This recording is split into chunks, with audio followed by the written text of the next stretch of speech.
오늘은 글로벌 생태위기야 6차 대멸종 예방법이라는 주제로 지금 고려대학교 명예교수이신 강수돌 교수님과 녹색당 대표이신 김찬희 대표님께서 함께 발표와 대담이 이어질 예정입니다. 먼저 강수돌 교수님 강의로 시작이 될 예정인데요. 강수돌 교수님께서는 서울대학교 경영학과 학사 석사 그리고 브레멘대학교에서 경영학으로 박사를 학위를 취득하시고 여러 활동을 많이 하시고 저서도 무척 많은데요. 대표적인 저서 중에는 촛불 이후 한국사회 행방, 경쟁공화국, 여유롭게 살 권리, 중독의 시대, 그리고 제가 읽은 좀 더 많은 또 노동을 보는 눈이었던 거예요.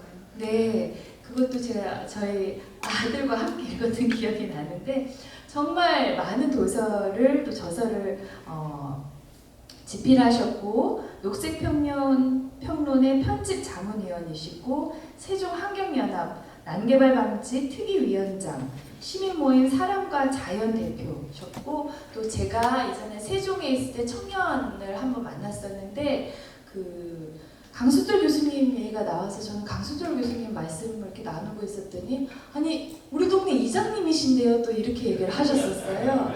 그래서 정말 다양한 활동을 학문적으로나 실천적으로 일상생활에서도 하시는 존경스러운 학자분을 모시게 되어서 정말 영광입니다. 그러면 박수로 강수돌 교수님을 모시도록 하겠습니다.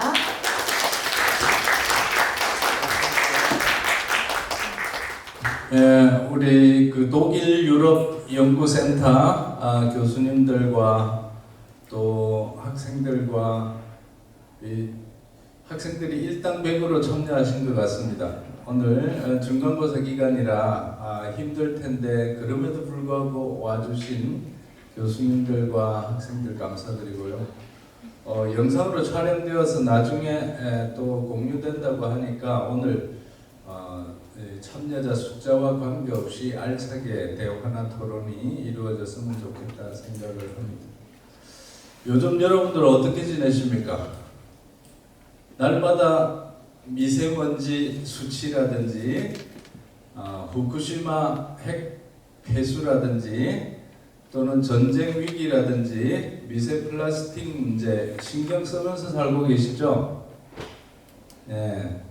물론 또 일일이 다 신경을 쓰다 보면 이 일상적인 생활을 평범하게 영위하기가 쉽지 않기 때문에 어느 순간에는 좀 잊고 살기가 쉽습니다. 그런데 본의 아니게 우리 삶의 위협적인 요인들이 전방위로 들어닥치고 있고 아무 생각 없이 살다가는 나름대로 열심히 산 죄밖에 없는데 왜 이렇게 큰 병과 사회적인 재앙이 우리에게 닥치나 하는 순간이 오게 되어 있습니다.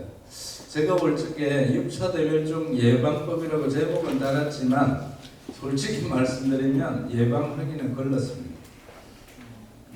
6,500만 년 만에 다가온다고 하고 5차 대멸종 때 공룡이 사라졌죠.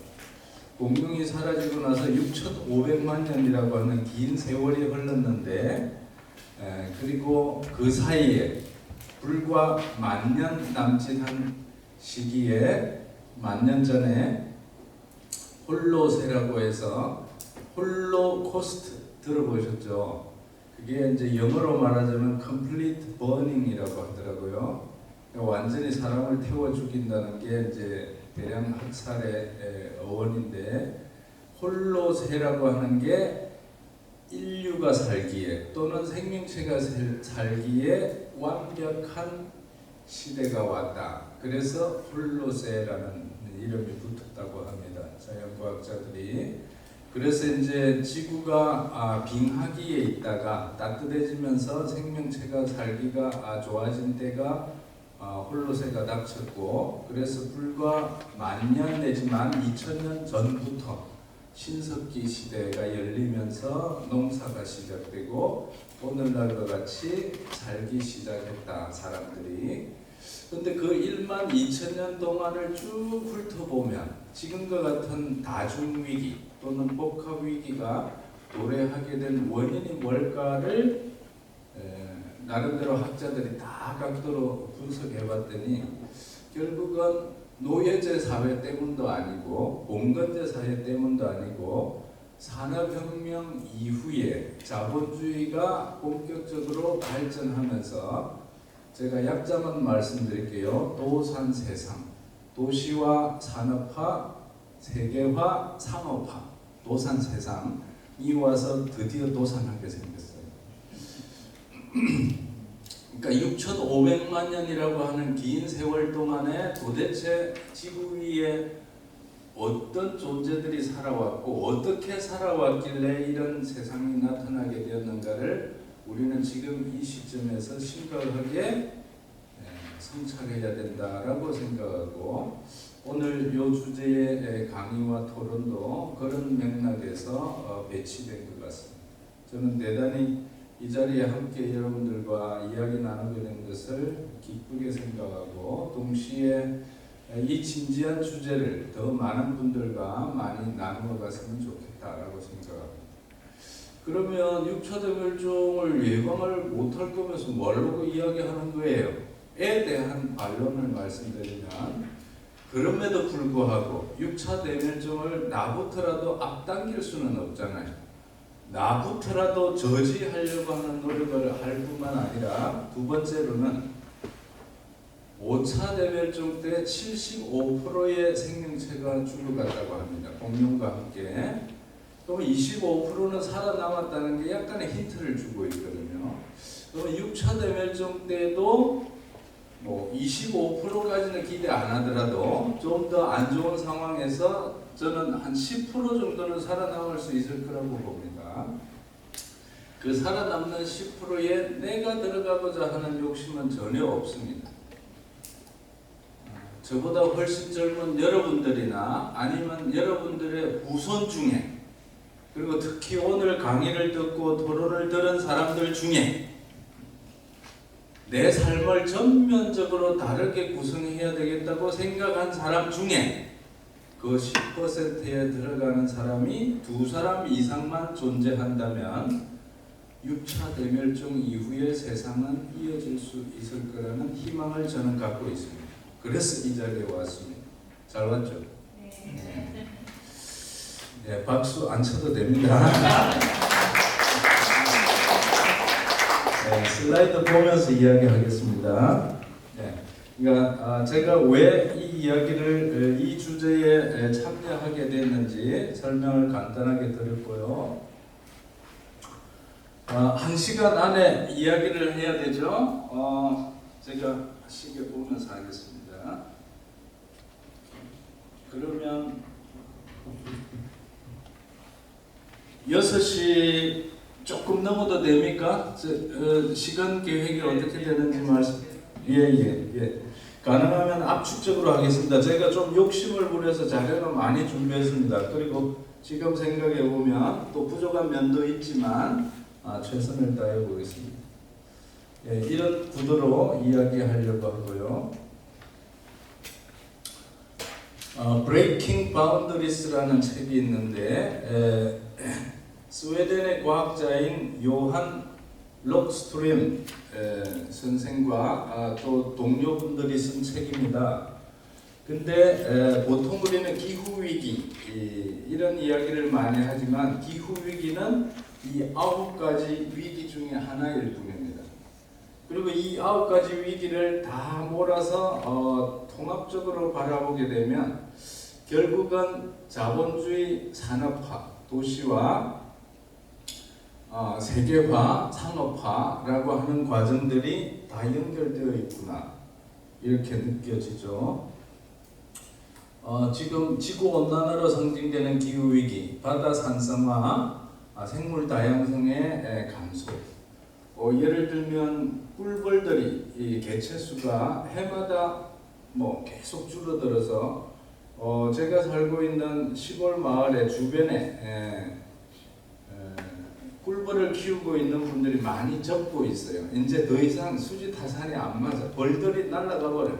애써서 돈 주고 사왔는데 그런 정도로 생물 다양성이 줄어들고 있고 플라스틱, 방사능, 중금속, 오염 이런 게 심각해지고 미세먼지 대기 오염은 우리 매일 느끼고 있고 성층권의 오존층 파괴가 심각했는데 프레온 가스로 상징되는 그런 부분은 오히려 이제 약 20-30년 전부터 문제 제기가 심각하게 되면서 좀 덜 심각하게 됐다는 겁니다. 그러니까 2번, 6번, 7번은 아직도 가망성은 있는데 그래도 위험 수준에 접근하고 있고 빨간 글로 표시된 1, 3, 4, 5, 8, 9번은 위험 상태에 돌입했다. 티핑 포인트를 넘을까 말까 하는 수준이고 이게 과학자들에 따라서는 2050년이 데드라인이다. 그런데 조금 몇 년 있다가 보면 2040년이다. 또 어떤 분은 2030년이다 그럽니다. 그럼 지금 7, 8년밖에 안 남았죠?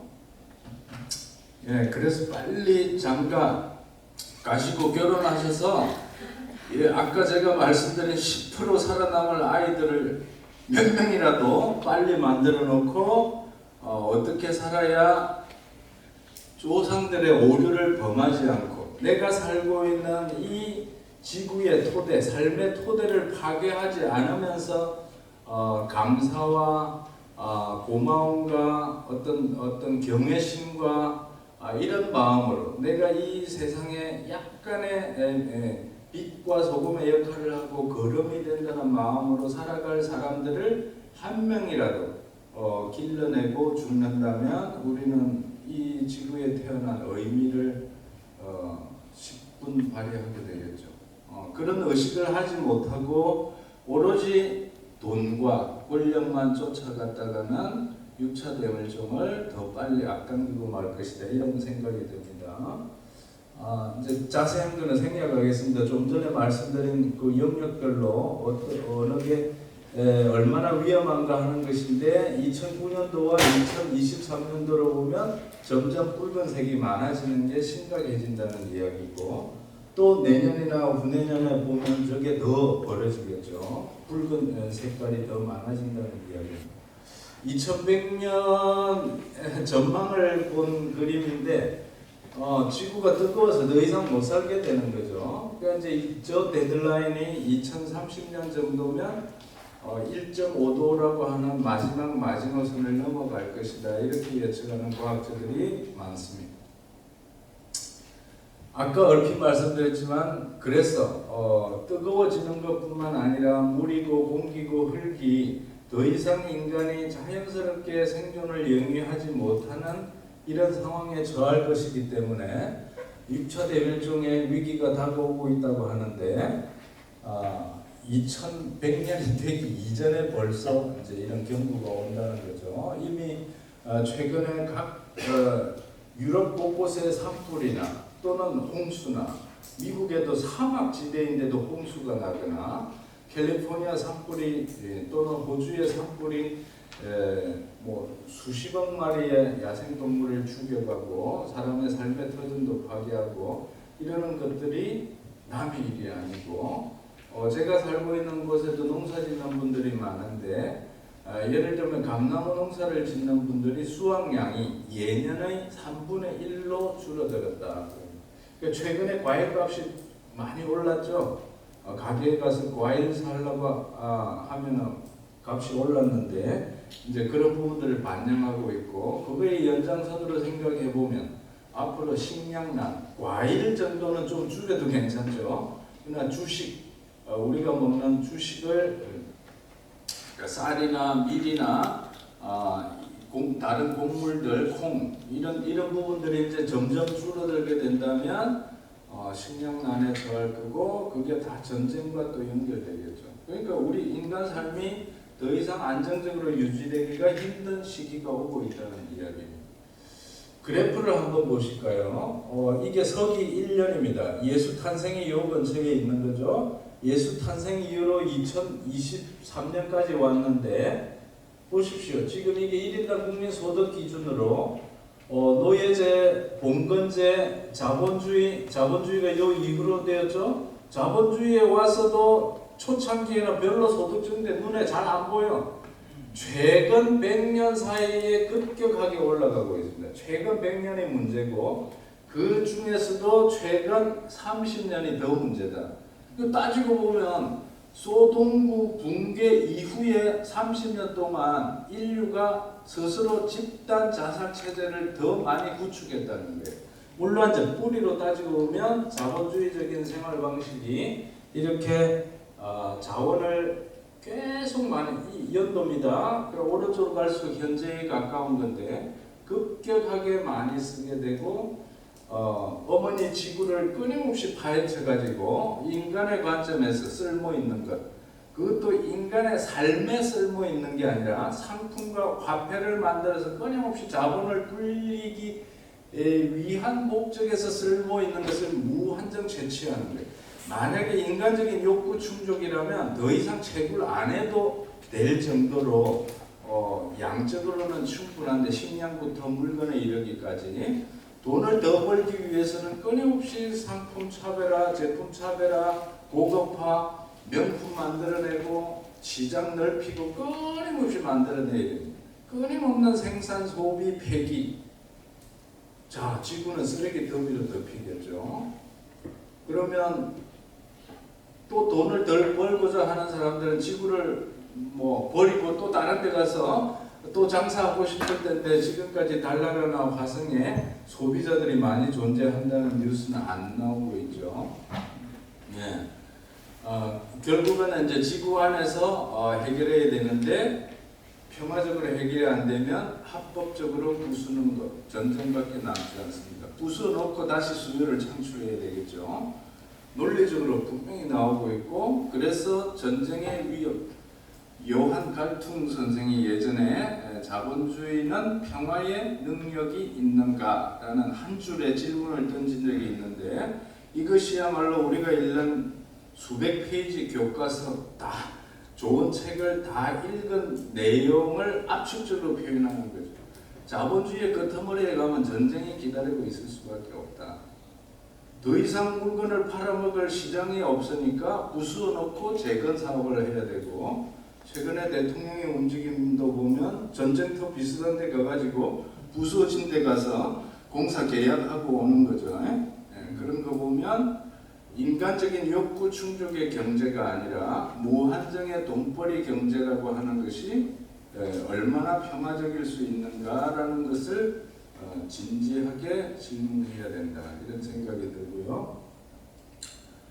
그리고 그렇게 자원을 많이 쓰는 가운데 부자들은 비행기 타고 또는 우주선 타고 시원한 곳을 찾아갈 수 있을지는 모르지만 사실은 우주선 타고 나가봐야 나중에 설거지는 누가 할 것이며 청소는 누가 할 것인지, 부자들끼리 모여가지고 비정규직을 만들기도 어려울 것이고 굉장히 자가당착적인 상황이 발생하겠죠.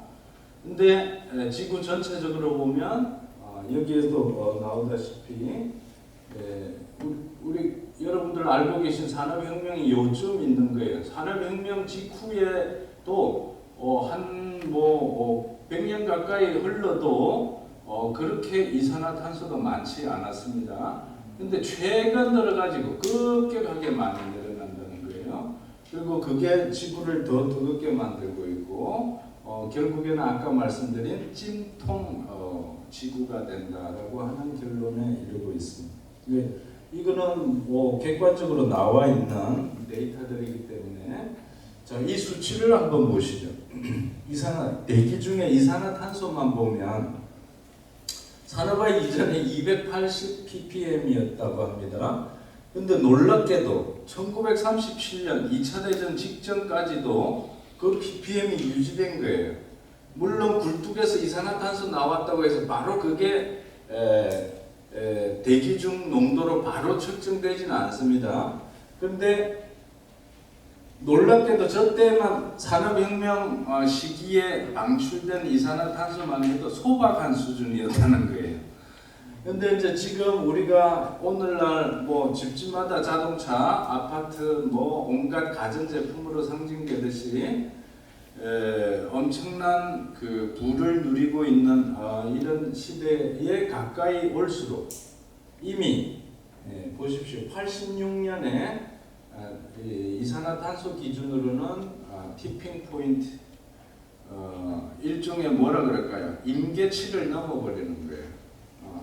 사실 이제 엄밀하게 말하면 이 임계치를 넘어섰다는 것은 우리가 공을 굴려서 산으로 올라가는데 그 산 등성이를 넘어버려 갖고 이 공을 이제 굴리는 게 아니라 공 자체가 혼자 굴러가기 때문에 저지할 수가 없는 수준이 되었다는 이야기. 그러니까 지금 현재는 죄송합니다. 지금 현재는 350보다 훨씬 넘어서서 2023년 기준으로 보면 벌써 420을 넘었다고 데이터가 나오고 있을 정도이거든요. 그러니까 이제 그런 차원에서 탄소 중립 이런 이야기가 나오는데 탄소 중립은 이 기후 위기나 생태 위기 문제의 지극히 일부분에 불과하다 이런 걸 알 수가 있습니다. 그럼에도 불구하고 일부이지만 우리 삶을 위협하는 것은 분명한데 유엔의 사무총장께서 이렇게 말해요. 이제 글로벌 워밍이 아니라 글로벌 보일링이다. 보일링이 뭡니까? 끓고 있다는 거예요. 끓고 있는 지구 이렇게 말해야지 이제 지구 온난화도 한가한 소리다 이렇게 말해요. 예, 너무 글밥이 많아서 죄송합니다. 저 가운데 보십시오. 현재 한국은 세계 10대 경제 대국을 자랑하지만 기후위기의 최대 주인 이산화탄소 총 배출량은 세계 7위이고요. 1인당 배출량은 1등입니다. 2등입니다. 2등. 호주 다음. 네.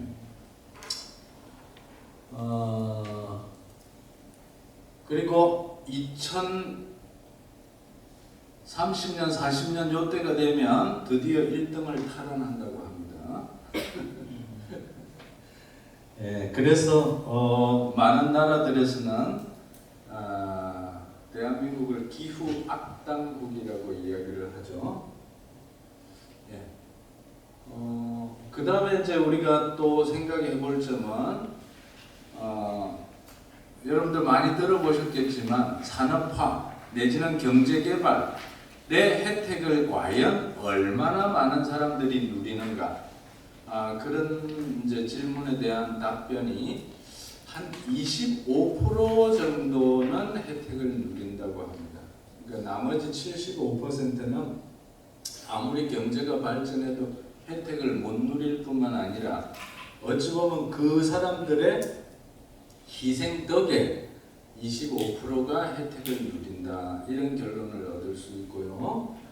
기후 위기 문제 역시 지구 전체적으로 놓고 지도를 그려보면 산업화 또는 선진국 경제개발 1인당 국민소득 여러 가지 기준으로 볼 때 혜택을 누리는 나라들은 대체로 북반구에 있고 쓰레기 문제라든지 또는 가뭄이나 홍수나 뭐 등등 이런 걸로 피해를 보고 있는 나라들은 제3세계 아시아, 아프리카, 남미 같은 나라에 더 많이 몰려 있다.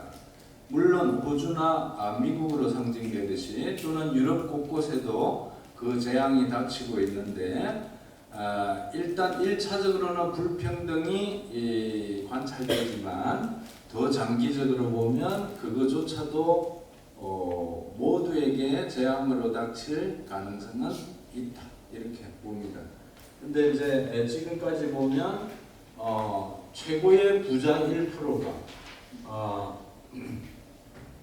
현재보다 97%나 거의 지금 사는 거를 다 포기할 정도가 되어야 2030년까지 1.5도라고 하는 마지노선, 1.5도라는 것은 산업혁명 이전보다 대기의 온도가 1.5도 이상 올라가지 않아야 지구의 사람들이 편안하게 살 수 있는데 현재까지 1.1도가 올랐다고 하잖아요. 남은 게 0.4도 정도 이제 더 올리는 건데 제가 볼 때는 몇 년 안 가서 넘칠 것 같다라는 생각이 듭니다. 그래서 상당히 많은 뭐 저 같은 학자 문제 의식을 가진 사람들뿐만 아니라 상당히 많은 과학자들 또는 뭐 언론인들 많은 분들이 이런 문제 제기를 하고 있음에도 불구하고 막상 변화의 그 어떤 책임감을 가지고 대대적으로 변화를 선도해야 될 사람들 누구겠습니까? 기업을 이끄는 사람들이나 또는 그 기업을 지원하거나 규제하는 역할을 담당하는 행정가 내지 정치가들은 이 문제를 그렇게 심각하게 생각 안 해요. 뭐 기술로 해결할 수 있는데 뭐. 또 누군가는 지혜로운 대책이 나와서 다 해결하겠지. 지금까지 인간이 그렇게 살아왔잖아. 이런 식입니다. 기후위기 또는 생태위기라고 하는 객관적인 그 상황 자체보다도 더 심각한 위기는 인식의 위기라고 생각합니다. 문제를 문제로 인정하지 않을 때 심각하죠. 의사 선생님이 제일 심각한 환자 누구이겠습니까? 나 안 아픈데요. 왜 자꾸 진찰하려고 하세요? 이러는 환자에게 의사 선생님 뭐라고 하겠습니까? 네. 자, 그러면 뭐 기본적인 문제의 심각성이나 이런 정도는 여기 오신 분들이나 우리 선생님들 알고 계실 텐데 이제 진짜 중요한 거는 어떤 식으로 대안을 만들어 볼 것인가 이런 거겠죠. 저는 간단하게 가짜 대안과 진짜 대안으로 나눠봤습니다. 그럼 가짜 대안은 무엇인가? 저는 1차적으로 우리가 문제 상황에 대해서 심각하지 않다고 느끼는 것, 미국의 트럼프 대통령이 대표적이었고 우리나라 대통령도 비슷합니다. 예를 들면 후쿠시마 없었잖아요. 후쿠시마 원전 붕괴 안 했대.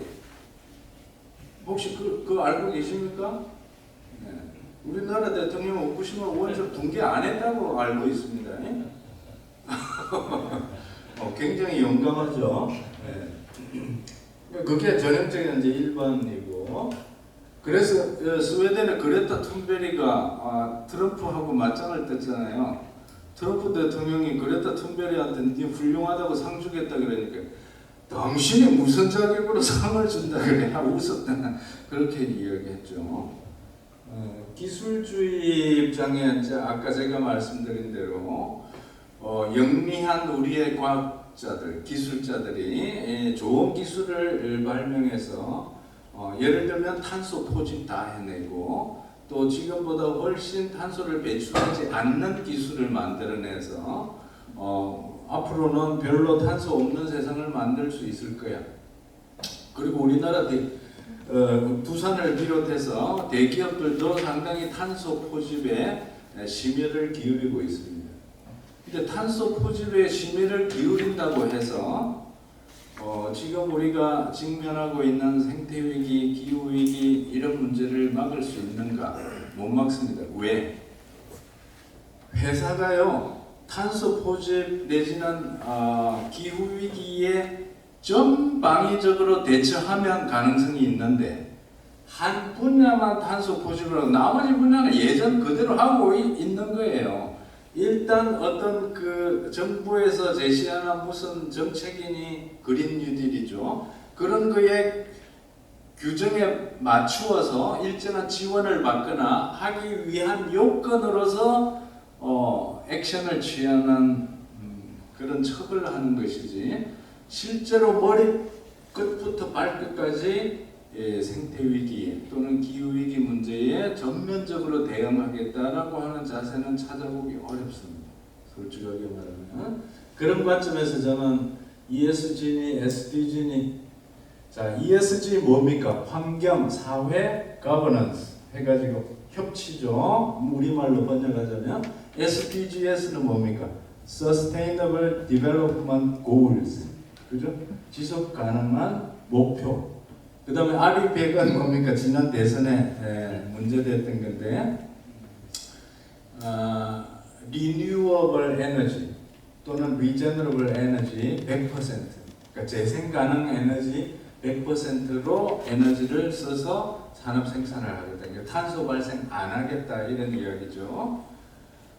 그린 뉴딜 다 아시죠? 문재인 정부 때 추진하려고 했고 뭐 위원회도 꾸려졌고 했는데 알고 보면 그린 플러스 디지털 플러스 새로운 성장, 새로운 축적의 개념이지 기존의 축적을 진지하게 성찰하고 좀 줄이더라도 더 건강하게 사람과 자연과 경제와 사회와 환경이 함께 가겠다. 이런 차원의 진지한 문제인식은 결여되어 있다는 게 저의 판단입니다. 그러니까 현재의 자본주의적인 정치 경제 시스템, 요약하자면 경쟁과 이윤을 핵심 추동력으로 하는 그 경제 원리는 그대로 유지하면서 그린이라고 하는 색깔만 입히는 거죠. 그걸 그린 워싱이라고 하죠. 녹색 세탁.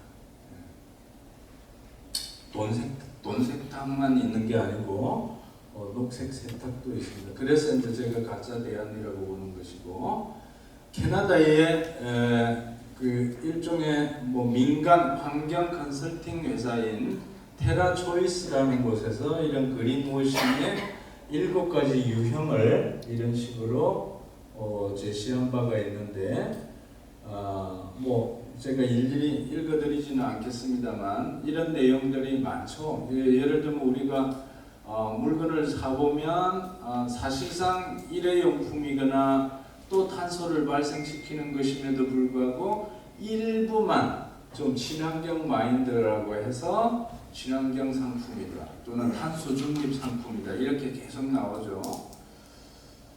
제일 웃긴 거는 예를 들면 친환경 살충제.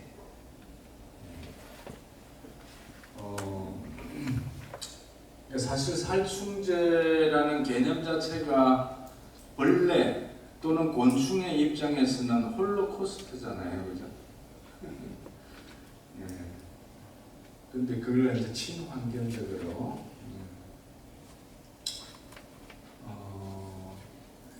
빌 게이츠 이야기를 제가 굳이 인용한 까닭은 좀 기업가들이나 정부 정책이 일관성이 있으면 좋겠는데 일관성이 없는 어찌 보면 위선적인 이런 모습이 드러나기 때문에 제가 짧게 말씀드리려고 했던 것이고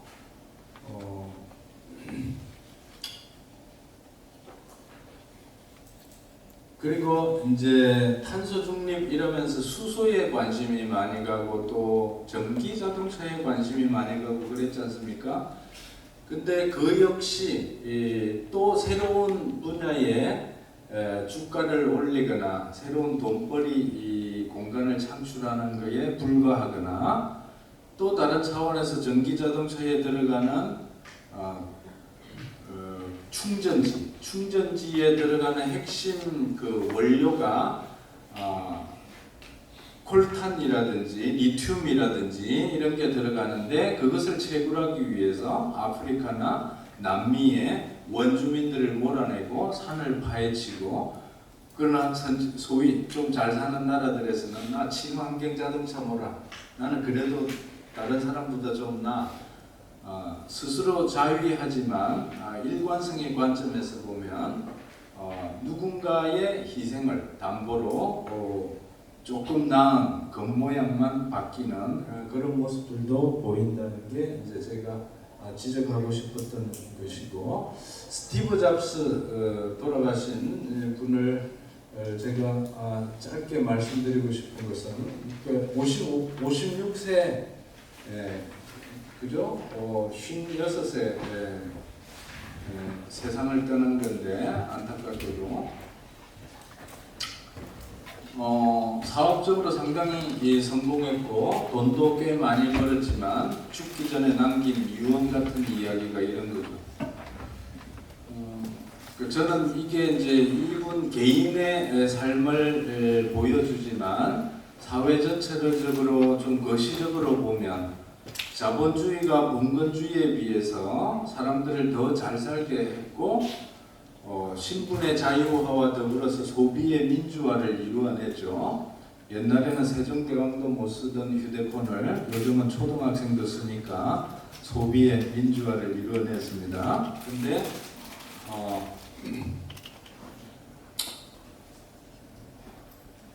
봉건 그 이전의 노예나 봉건 농노에 비해서 지금의 우리는 자유로운 노동자들을 보니까 옛날보다 신분의 자유화는 이루었죠. 그러나 월급을 받지 못하면 집도, 자동차도, 아이 교육도, 나의 미래도 없게 되어 있는 그런 구조는 눈에 보이지 않는 신종, 현대판 노예 같은 생활을 또 강요당하고 있는 것이라고 이제 비판적으로 볼 수 있는데, 어쨌든 이런 과정들 속에서 이분 역시 사업적으로 성공했지만 스스로 고백하듯이 사실상 돈의 노예로 살아왔고, 돈은 많이 벌어서 부자가 되었지만 그 쓸 시간이 없이 나는 죽어야 된다.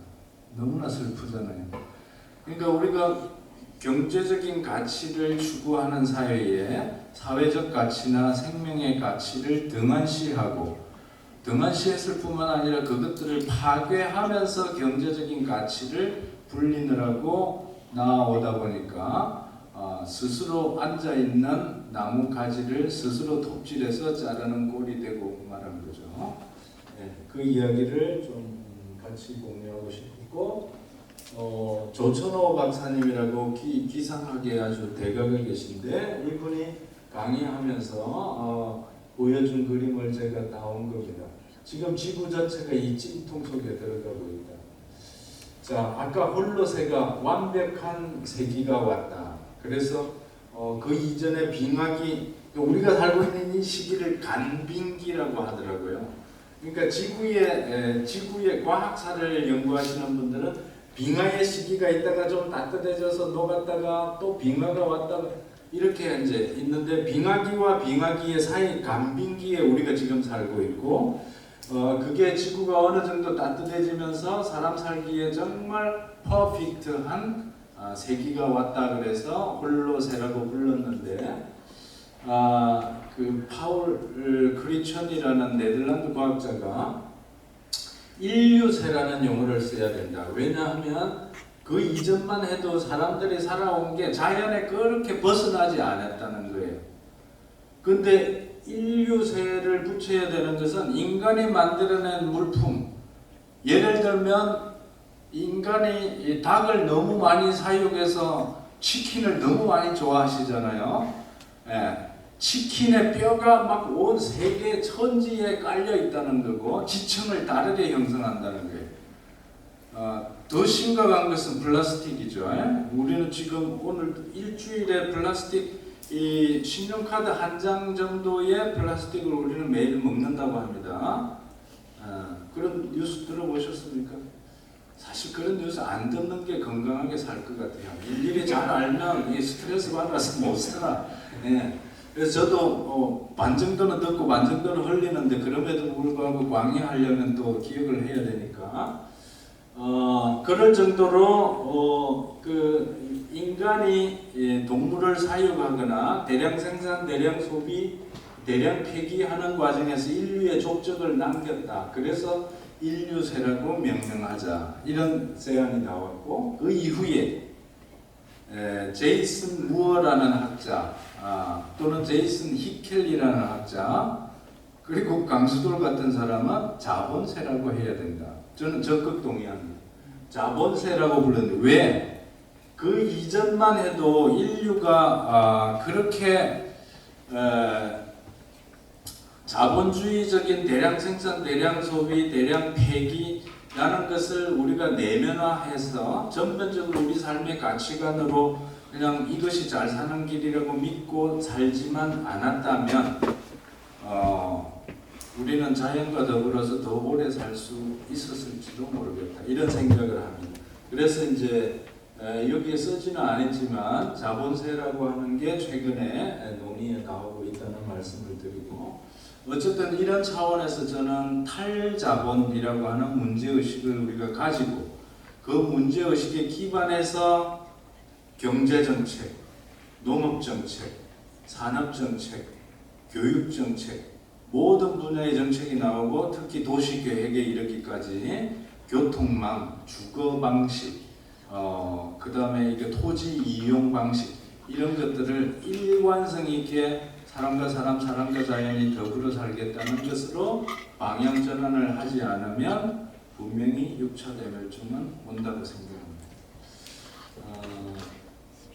그래서 이제 진짜 방식이 그래서 필요한데 저는 이대로 살아서는 안 되지 않을까. 우리가 여러분들 기숙사 생활을 하시기도 할 거고 원룸 사시기도 할 텐데 매일 쏟아져 나오는 쓰레기를 보면서 느낌이 오지 않습니까? 이런 식으로 우리가 계속 산다면 과연 이 저기에 태울 수도 없고 태우면 다이옥신 나오고 묻을 수도 없고 묻으면 또 침출수가 나와서 지하수가 오염되고 바다에 버릴 수도 없고 바다에 버리면 어쩌니까 물고기가 미세 플라스틱 먹고 더러운 거 먹어서 우리가 오랜만에 휴가 내가지고 비싼 돈 주고 가족끼리 회식했는데 알고 봤더니 중금속 오염, 알고 봤더니 오폐수, 알고 봤더니 미세 플라스틱. 그래서 큰 병을 얻어가지고 10년, 20년 뒤에 중대 병원에 가서 큰 수술하고 장렬하게 돌아가시죠. 이제 이 느낌, 저는 이 느낌을 정말 진지하게 생각해서 나의 삶의 처음과 끝, 그리고 우리들의 삶의 처음과 끝을 어떻게 다르게 형성할 것인가를 진지하게 공부하고 생각. 그러니까 여러분들이 각 전공별로 다른 공부를 하고 계실 텐데 저는 우리 공부의 어떤 핵심적인 그 공부를 끌어가는 핵심적인 지침이라 그럴까 가이드라인이 사람과 사람, 사람과 자연이 공존하는 철학 그걸로 집중해서 초점이 맞추어지고 예를 들면 공학을 연구하시는 분들은 대한에너지를 만들거나 대안적인 건축 양식을 만들어서 사람과 사람, 사람과 자연이 공생할 수 있는 방향으로 전환을 하고 그리고 그렇게 노력하는 사람들이 많아지면 많아질수록 6차 대멸종 시기를 견뎌내고 살아갈 10% 안에 들어갈 사람들이 조금이라도 많이 포함되지 않겠습니까? 바로 이제 그런 준비를 우리가 하고 죽을 때 죽어야 조금 두 다리 뻗고 죽지 않겠습니까? 그 이야기입니다. 느낌에 충실해서 제대로 공부하자. 대부분 이제 대학 입시와 취업 준비 이외에는 공부 안 하는 게 대한민국 사람들이거든요. 그죠? 그러니까 그런 면에서 오늘 그 강연이나 토론회에 오신 여러분들은 학점도 안 되고 돈도 안 되는데 오신 걸로 봐서 대단히 훌륭하시고 정말 감사하고 동지애를 느낍니다. 근데 이제 우리가 밖에 나가서 만나는 대부분 사람들, 길거리에서 만나는 대부분 사람들 보면 대학 입시를 준비하거나 취업을 준비하는 경우 아니라면 공부하고 담을 쌓아요. 너무 안타깝죠. 어떤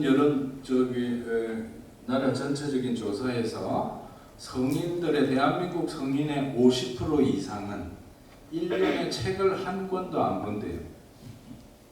그러기가 좀 어려운데, 그죠? 상당히 어려운 걸 잘 해내고 있습니다.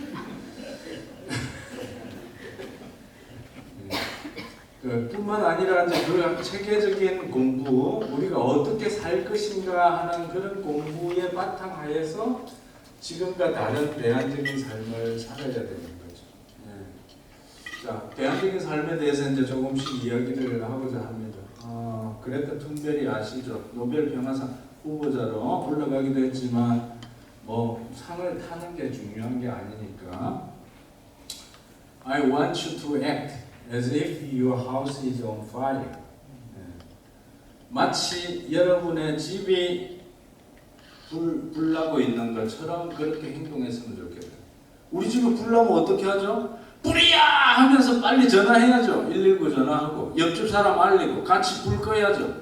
근데 왜 지구에 불이 났는데 지구 불 끌 생각을 안 하나 이거죠.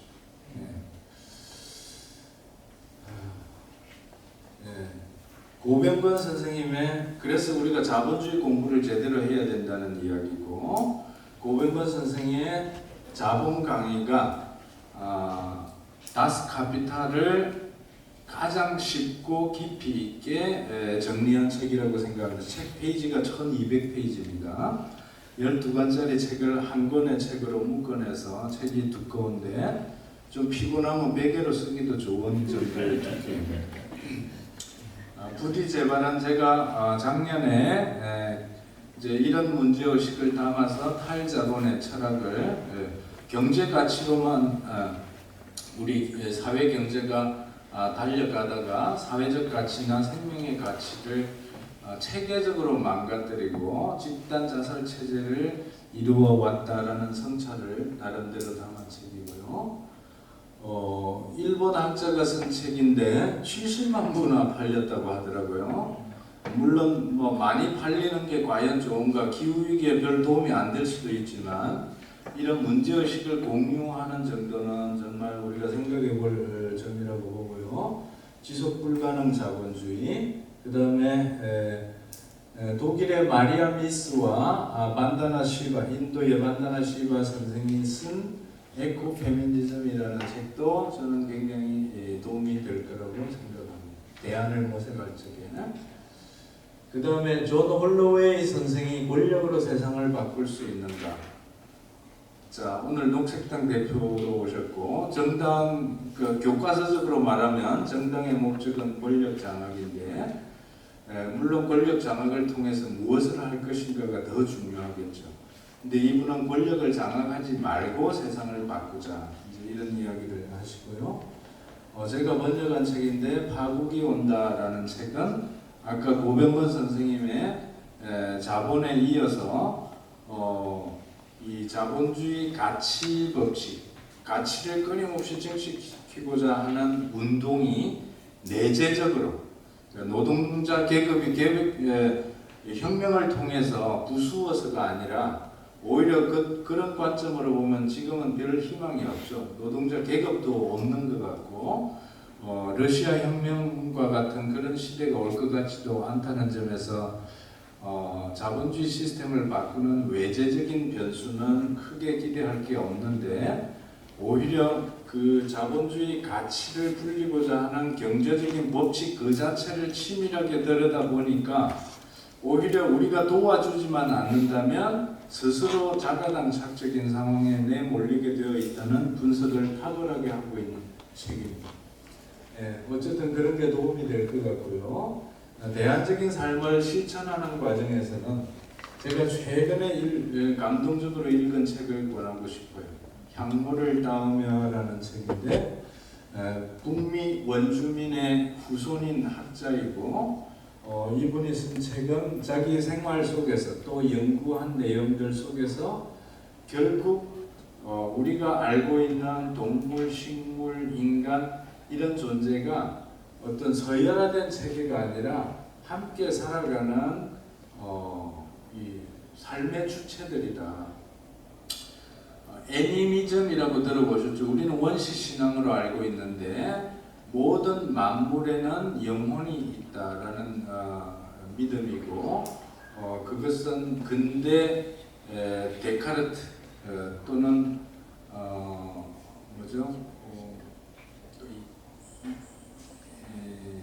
그러니까 영국과 프랑스의 근대 합리주의 사상가들이 이야기해왔던 인간과 자연의 이원론이 아니라 나는 생각한다고로 존재한다는 인간이 주인공이고 나 이외의 존재들을 타자화하는 과정이었고, 그런 관점에서 인간과 자연이 철저하게 분리되었기 때문에, 또 인간과 다른 인간이, 나와 다른 인간이 철저하게 분리되었기 때문에 좀 똘똘한 내가 좀 무지한 개, 돼지 같은 저 미개인들을 다스리고 계몽시키는 것은 정당하다라는 식으로 갔던 거죠. 그게 이제 다 이분법에 토대한 것인데 그런 것들을 극복하자는 논리를 담고 있습니다. 사회적으로는 협동조합의 원리가 저는 우리가 살고 있는 이 자본주의나 러시아 소동부 또는 현재 중국이나 쿠바나 북한 같은 데서 보이는 사회주의 내지는 공산주의 시스템을 넘어설 수 있는 조직화의 원리로서 모든 구성원들이 수평적인 관점으로 협동해서 삶의 문제를 건강하게 풀어내는 그런 원리로서의 협동조합 원리는 이 기존의 모든 시스템의 모순들을 넘어갈 수 있는 아이디어를 제시한다고 생각을 해서 말씀을 드렸고요. 베이컨과 데카르트가 아까 이분법의 대표적인 주자였고 형모를 따오며 저자는 로빈 월 키머러 선생인데 그분이 예를 들면 이런 이야기를 합니다. 혹시 약초를 캐러 갔더라도 당신이 처음으로 만난 그 약초는 캐지 마라. 왜? 이 지구의 마지막 식물일지도 모릅니다. 두 번째 이상 발견하면 그때 캐라. 굉장히 중요한 이야기죠. 이게 이제 밭드는 그둠으로 번역이 되었더라고요. 영어로는 honorable harvest 이런데, 그러니까 이 식물이나 동물이나 나무나 모든 존재 하다못해 돌멩이 하나라도 존중하는 마음으로 대해야 되고 함부로 여기지 않는 마음이 기본으로 깔린 생활 과정. 이제 그런 관점으로 보면 끊임없이 가치를 불리려고 하는 돈의 가치를 불리려고 하는 이 자본주의 방식은 함부로 체결하고 함부로 뽑아내고 함부로 만들고 또 그 과정에서 일하는 사람들을 함부로 대하고 돈이 안 되면 가차없이 해고시키고 이런 식으로 함부로 하는 패러다임과 전혀 다른 패러다임이 필요하다는 것이고 한마디로 말하면 아이고 죄송합니다. 관계의 복원이 핵심이 되겠죠. 그리고 이제 지금 자본주의 경제는 획일성으로 달려가고 이 순환을 깨 부수어 버리죠. 예를 들면 우리 요 학교에도 있지만 화장실에 가서 대변 소변을 보면 우리 눈앞에는 깨끗하게 정리가 되지만 그 똥오줌은 관을 타고 흘러서 어디로 갈까요? 마지막 정화조로 갑니다. 이 형식적인 정화 과정을 거쳐서 밖으로 나가는 물은 과연 깨끗한가? 저는 집에서 똥오줌을 생태 화장실에서 따로 받아서 퇴비로 만들고 그 퇴비로 만드는 걸 다시 텃밭에 뿌려서 상추를 기르고 배추를 길러서 김장 배추를 합니다.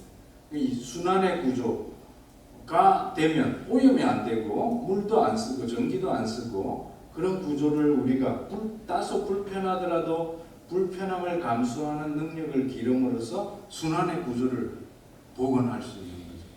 근데 우리가 깨끗하고 편리하고 화려하고 이런 걸 편안하고 이런 걸 추구하다 보면 나도 모르는 사이에 이런 순환의 구조를 깨뜨리고 결국은 오염된 물질이 내 몸속에 나중에 음식으로 들어오게 되면 큰 병 얻어서 대학병원에 자본을 불려주고 장렬하게 가시죠.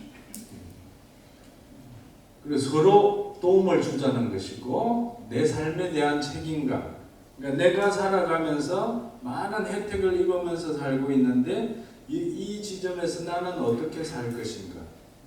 나는 이 자연과 타자, 나에게 도움을 주는 이 무수한 타자들에게 어떤 식으로 보답할 것인가? 이런 걸 생각하면서 사는 방식, 이 관계의 부분이 진정한 대화입니다. 이런 것 없이 탄소 흡입 기술을 발전시키고 녹색 상품을 만들어내고 이런 식으로는 답이 안 나온다는 이야기입니다.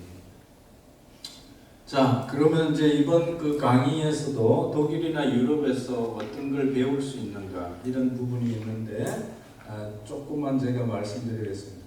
일단 독일에는 녹색당이 1980년부터 활동하기 시작했고 현재도 현재도 연정에 15%를 득표해서 연립정부에 참여하고 있죠. 장관도 5명이나 나왔다고 합니다. 우리나라가 저 정도 되면 좀 가슴이 벅차질 것 같습니다.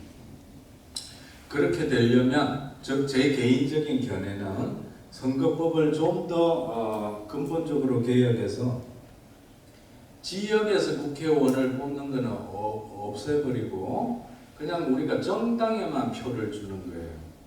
그러면 각 정당별로 몇 프로 얻은 그 비율에 따라서 의석을 바로 배분해버리면 가장 민주적인, 그러니까 대의민주제 안에서도 가장 민주적일 수 있겠다 생각을 해보고요. 근데 불행하게도 또 이런 독일 녹색당조차도 스스로 또 예를 들면 전쟁에 참여하는데 원래는 전쟁을 안 해야 되는 건데 전쟁에 참여하면서 예산을 지원한다든지 이런 부분들이 보이기도 하고요. 여러분들 많이 아시겠지만 독일이나 유럽에서는 비행기 타는 것에 대한 부끄러움이라는 플룩샴이라는 용어를 많이 쓰고 있습니다. 그래서 지난번에 그레타 툰베리가 미국 뉴욕 UN 총회에 회의하러 갈 적에도 비행기를 안 타고 요트를 타고 갔죠. 네. 독일은 정말로 이런 부분은 우리가 본받을 점이 있습니다. 2011년도 후쿠시마 터지고 나서 윤 대통령은 이해가 안 될 것 같아요. 후쿠시마가 없었는데 왜 독일은 발전소를 다 없앴지? 지난 4월 달에 마지막 원천 해체에 들어갔죠.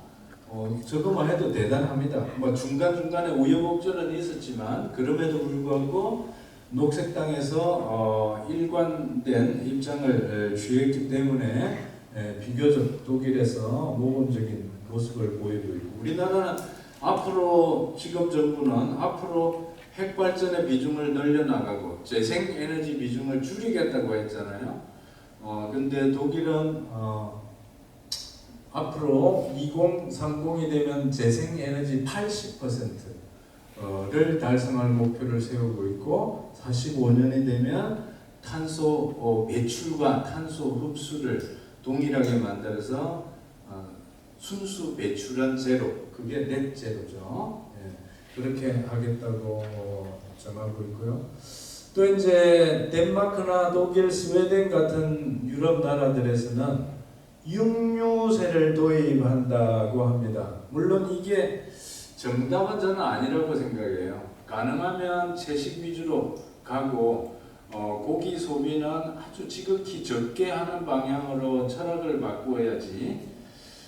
이 세금 제도를 도입하면 조금의 효과는 있겠지만 이제 나중에는 어떻게 되느냐면 세금 더 내고 먹을 수 있는 그러니까 부담이 없는 부자들은 세금 내고도 펑펑 먹겠죠. 좀 가난한 사람들은 이제 점점 못 먹게 될 거고 사실상 이제 소비의 양극화를 초래할 수 있는 아이디어라고 저는 생각하는데. 그리고 이제 육식이라고 하는 게 왜 메탄가스나 이산화탄소를 유발하느냐? 대량 축산 시스템에서는 소비 방비, 소나 돼지나 이런 대량 사육 축사에서 나오는 메탄가스가 엄청나다고 하고요. 잘 아시다시피 양적으로는 온실가스 중에서 이산화탄소가 제일 많지만 질적인 차원에서 온실 효과를 내는 그 독성이라 그럴까? 지구를 뜨겁게 만드는 그래서 태양 열이 들어왔다가 지구에 비추어주고 지구의 생명을 살리고 반사되어서 나가야 되는데 가운데 온실가스가 많이 막고 있어서 못 나가서 지구가 뜨거워진다는 게 지구온난화의 원리거든요. 근데 지금 막고 있는 그 밀도가 메탄가스가 이산화탄소에 비해서 제가 알기로 수십 배 더 독한 성질을 갖고 있습니다. 그래서 이제 양적으로는 이산화탄소가 제일 많고 독성으로는 메탄가스, 아산화질소, 불화탄소, 뭐 등등 이런 게 이제 더독한 가스들이 있고요. 이제 그런 것들을 막기 위해서 아이디어로서 육류세를 도입. 만약에 우리나라에서 육류세를 도입한다 그러면 좀 난리는 나겠죠. 다들 뭐 불금이라는 용어처럼 고기 먹어야 되고 술 먹어야 되고 등등 나오니까. 자, 유럽에서 그린 딜을 제시했는데 2030년까지 1990년 대비 온실가스를 절반 이상 감축하겠다 이런 아이디어가 나오고 체계적으로 그래도 다른 우리나라나 미국 쪽에 비해서는 비교적 모범적으로 추진되고 있다는 게 이제 우리가 배울 점이고, 잘 아시다시피 앙겔라 메르켈 총리가 16년 동안 총리를 했죠. 16년 동안 총리를 하다 보니까 예를 들면 초등학생이 16년 동안 저 수상만 보니까 어떻게 우리나라 수상은 여자만 되는 거예요? 뭐 이런 질문이 있었다는 이야기 아닙니까? 어찌 보면 뭐 굉장히 오랫동안 스스로 그러니까 혼자 했으니까 독재죠. 그런데 이제 신임을 받았으니까 김누리 교수님도 수시로 강조하지만 이 아프리카나 중동에서 오는 난민들을 독일이 가장 많이 포용했던 그런 나라이고, 그리고 퇴임하면서도 2년 동안에 100만 명 가까운 난민을 수용한 것을 후회하지 않는다라고 발언을 하고 되었죠. 네. 독일 녹색당의 주인공 페트라 켈리라고 들어보셨을 겁니다. 제가 뭐 꼼꼼하게 말씀드리지는 못하겠지만 마지막에 이제 비극으로 끝났는데 제가 안타깝게 생각합니다만 일단은 그 초대 녹색당 대변인을 했고, 저는 처음에 대변인이라는 개념이 신선했어요. 그러니까 의장이나 총재나 이런 용어보다는 그 의장만 해도 사실 회의할 때 앞에 앉은 사람, 포와 지젠데 그 앞에 앉아 있다 이런 뜻이죠. 앉아 있는데 앞에 앉아 있을 사람이지 위계 질서로 높이 앉아 있는 사람이 아니라는 이야기죠. 이제 조직 원리상 그런 내한적인 개념을, 그러니까 대표도 대변인이라고 이야기를 했고요. 그렇게 해서 83년도에 처음으로, 그러니까 80년에 만들어져 가지고 3년 만에 의회에 진출을 했으니까 상당했던 거죠. 근데 이제 제가 가진 문제의식은 권력을 통해서 세상을 더 빨리 또는 더 체계적으로 바꾸고 싶은 마음은 알겠는데 잘못하면은 살아있는 운동을 잊어버릴 가능성이 높다. 그러니까 우리들 삶 속에서 운동이 살아서 녹색 운동이 되느냐, 녹색 권력이 되느냐, 이 문제는 끊임없이 우리들의 화두가 되어야 될 것 같다, 이런 생각을 합니다. 시간 관계상 좀 압축적으로 가야 될 것 같습니다. 좀 빨리 넘어가겠습니다. 나중에는 조금 비극적으로 이렇게 갔는데요. 제가 이제 가치 너머의 가치라는 이야기를 써놓은 것은 우리가 잘 산다는 것에 대한 관념이 주로 경제 가치에 집중되어 있어요. 열심히 공부해서 좋은 직장을 얻은 다음에 더 많은 소득을 얻고 그걸로 소유하고 소비, 소득, 소유, 소비, 그 삼소를 통해서 소득, 소유, 소비를 통해서 행복을 추구하겠다라고 하는 패러다임이 경제 가치 패러다임이라고 보고요. 그 경제 가치 너머의 가치가 뭐냐? 압축하면 사회적인 가치, 공동체, 우애, 호혜, 이웃사촌 그런 개념들이죠. 상부상조.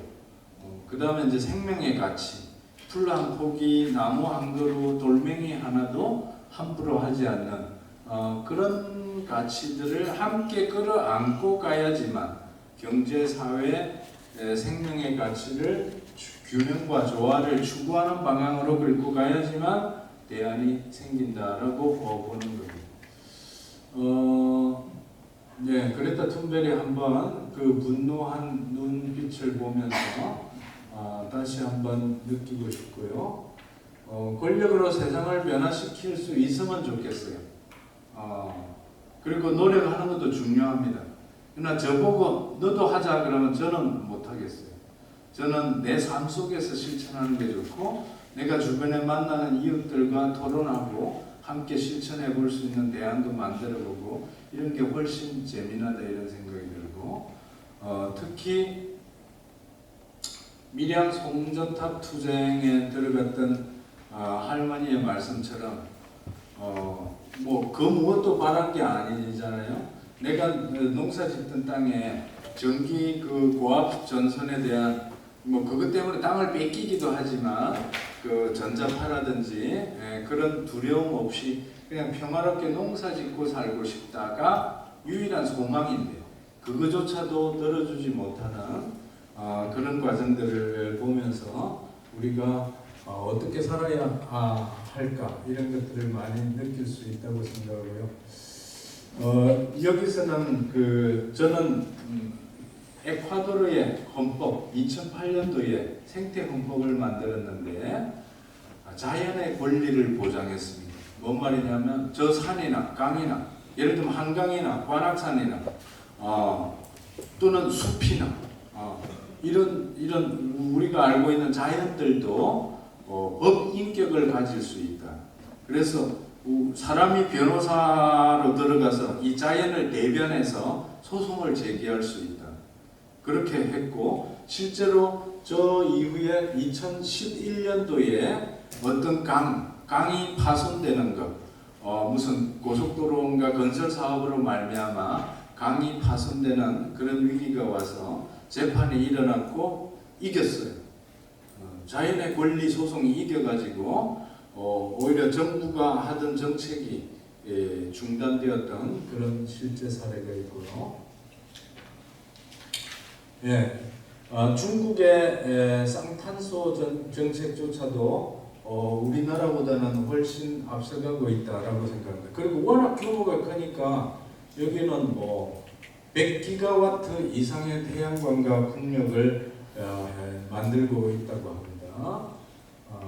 그래서 저는 작은 결론으로 아래로부터의 운동과 위로부터의 운동인데, 물론 뭐 얌전하게 말하면 종합적으로 잘 돼야 되겠지만, 저는 아래로부터의 운동이 힘차게 일어나서 위로부터의 운동을 끌어내고 또 방향을 제대로 가도록 만들어내는 게 중요하다고 생각하고요. 저의 결론은 생태민주주의입니다. 왜 생태민주주의냐?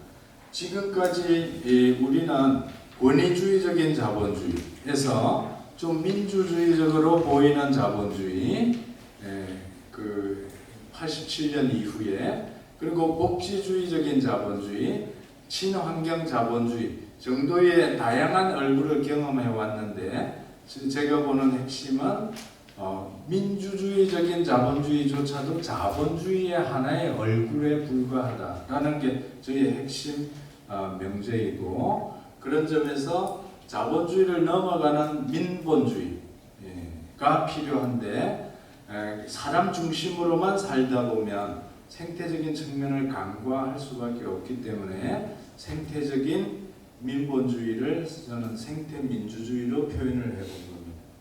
어쨌든 결국 저희의 문제의식의 핵심은 사람과 사람과 자연이 위선적이거나 비일관된 관점이 아니라 일관성 있게 진정성을 담아서 만들어가는 세상이 필요하다는 거고, 생산과 소비, 폐기 전 과정을 반성하기 위해서라도 소유와 소비를 통한 행복 추구에 전면적인 성찰이 필요하다고 생각을 합니다. 그래서 여러분들 마무리해야 되겠죠. 마무리하겠습니다. 지금 이런 이야기였고요.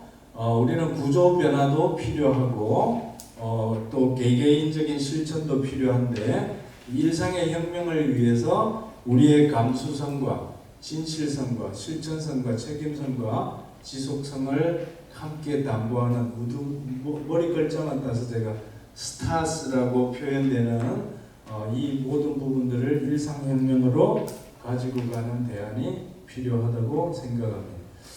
여러분들이 자료를 갖고 계시니까 남은 부분은 자료로 대체하고요.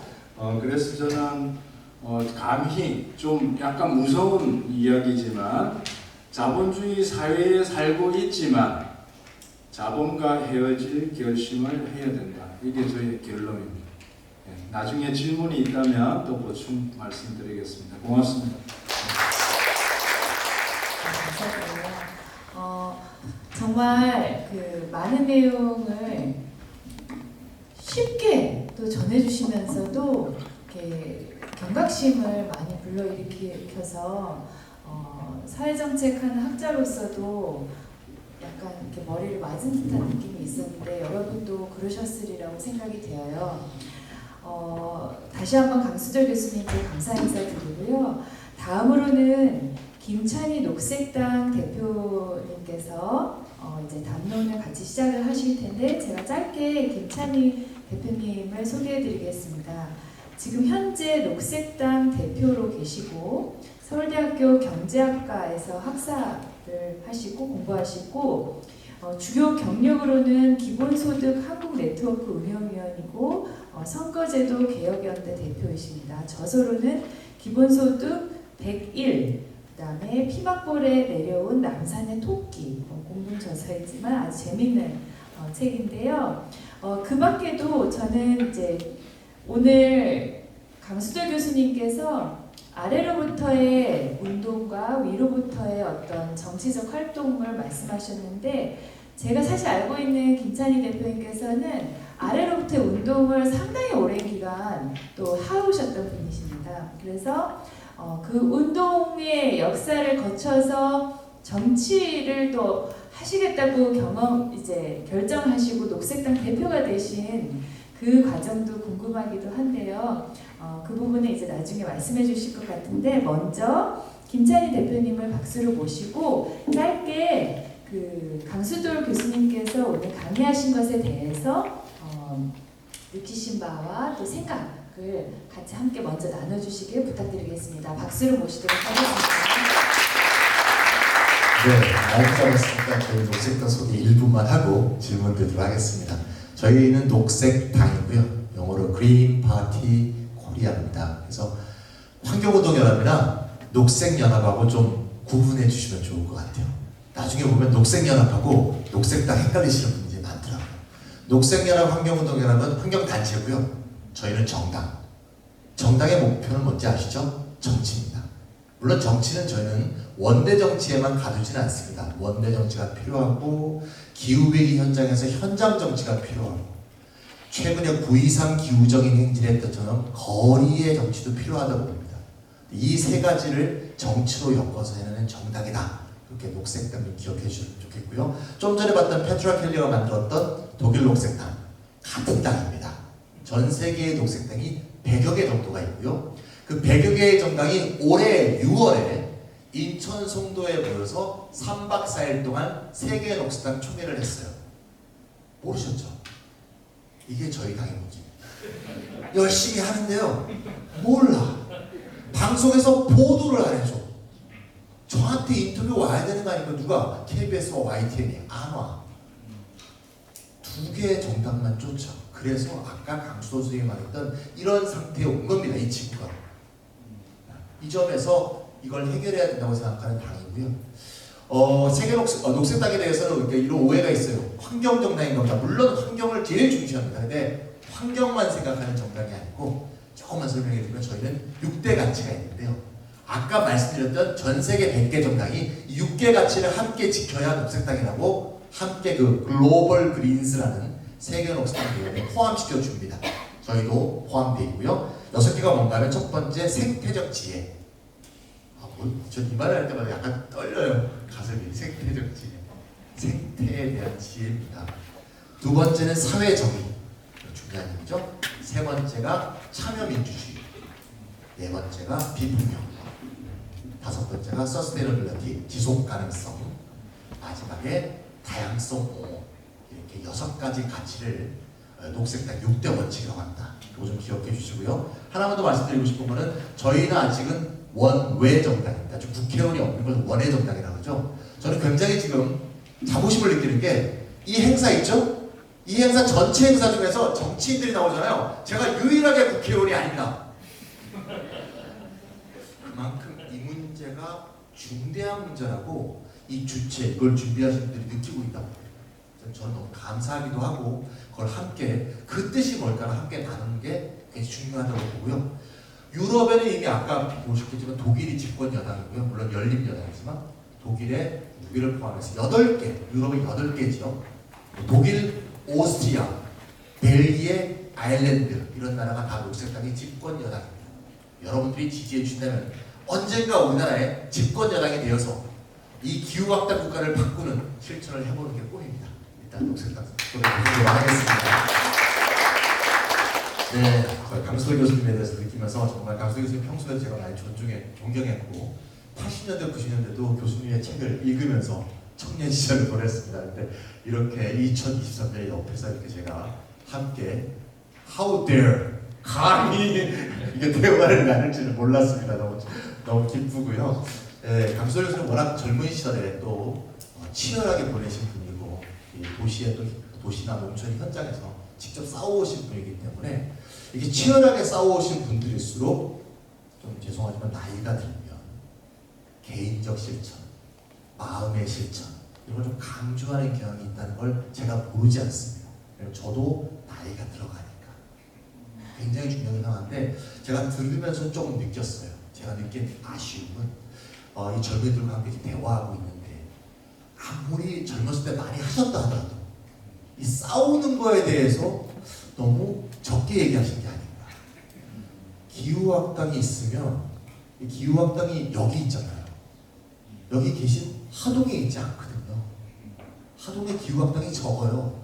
기후학당은 그 옆에 있는 포항에 있고요. 좀 전에 봤던 밀양 옆에 있고 경주 핵발전소에 있고요. 오송에 폭우 참사로 돌아가신 거기에 있고요. 당진 화력발전소에 있거든요. 혼자서 하동에 들어가서 조용히 마음의 실천을 하고 계시면 이 싸움을 도대체 누가 해야 되는지 하는 화력발전소하고도 싸우고요. 네, 광양 제철하고도 싸우고. 아유, 네, 그것도 그러면 제가 뭐 약간 뉴스에 안 나서 잘 모르겠어요. 예, 감사합니다. 그러면 이제 이런 지역적인 저희 현장 정치라고 하는데 동시에 아까 위로부터의 운동 얘기 한 줄로 말씀하셨는데 그 부분이 좀 어떻게 결합되는가 하는 것을 저하고 자꾸 얘기하셔갖고 잘 결합하면 좋을 것 같아요. 저는 이제 제가 좋아하는 분 최근에 몇 년 전에 돌아가셨죠?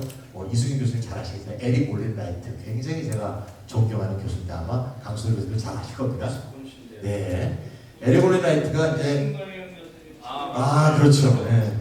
지금 강수희 교수님의 강연의 핵심이 자본주의와 헤어질 교수라고. 이게 결론 아닙니까? 결국 기후위기의 원인, 저희 당이 제일 관심을 갖는 기후위기의 원인이 자본주의 역사가 만들어낼 것이다. 이렇게 말씀하시거든요.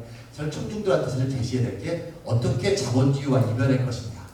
요것이라고 보고요. 여러분들 아실지 모르겠지만 에릭 올린라이트가 그 방법을 한 7가지 정도 제시했습니다. 몇 가지만 말씀드리면 자본주의 분쇄하기. 쉽게 말하면 혁명이죠.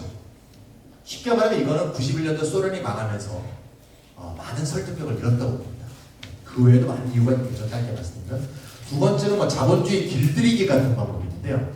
자본주의를 이끄는 자본가들이 조금 덜 나쁘게 행동하도록 설득도 하고 좀 시민과 함께 좀 같이 나누면서 살 수 있도록 좀 그러자. 니네들 다 잘 살이 이렇게 좀 길들이는 거.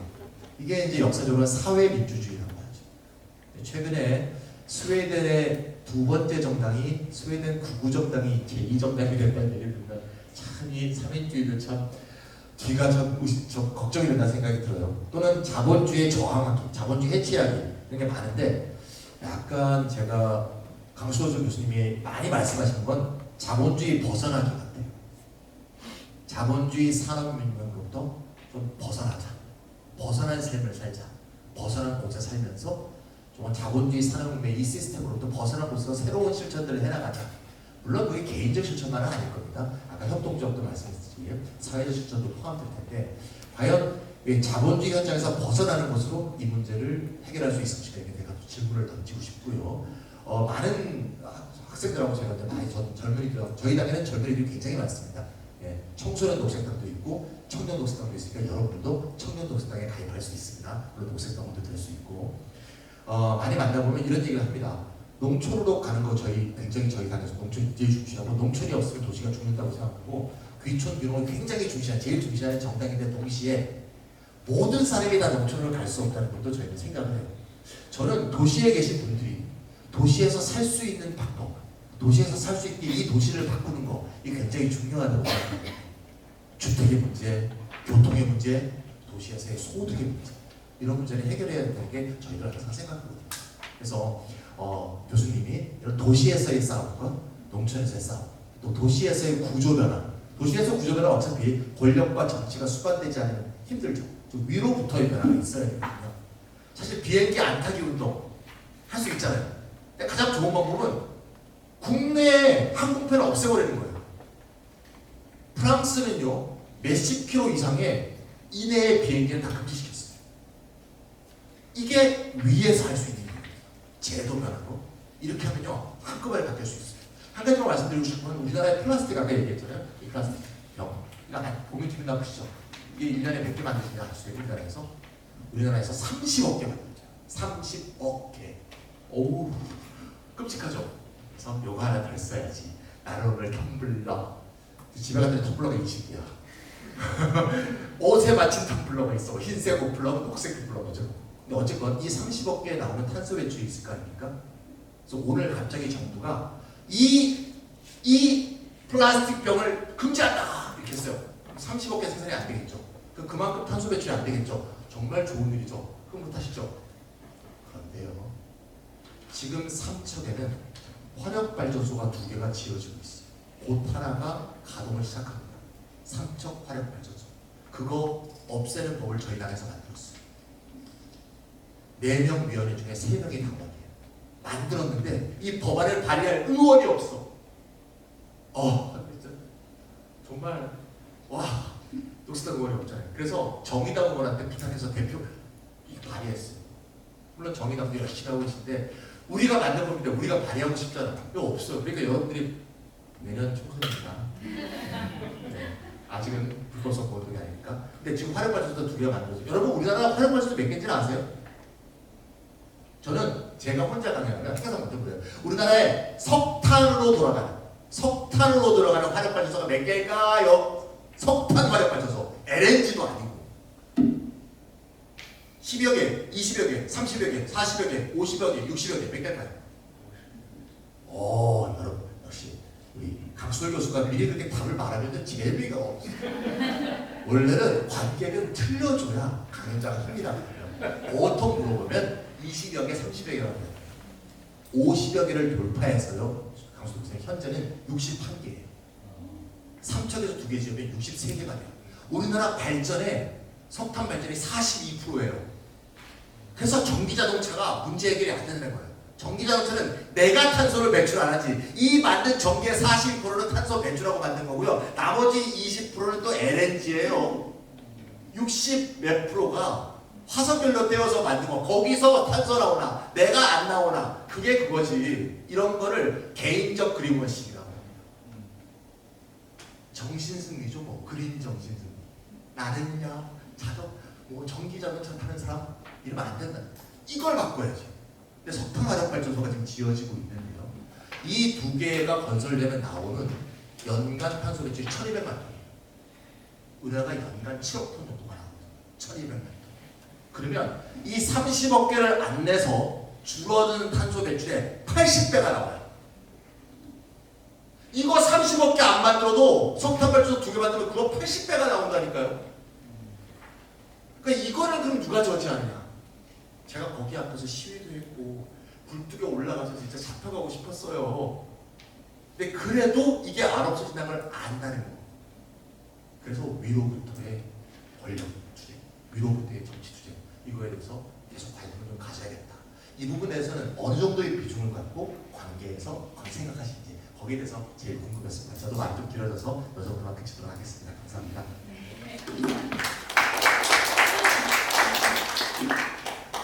좀 약간 후끈 달아오르는 느낌이 드는데요.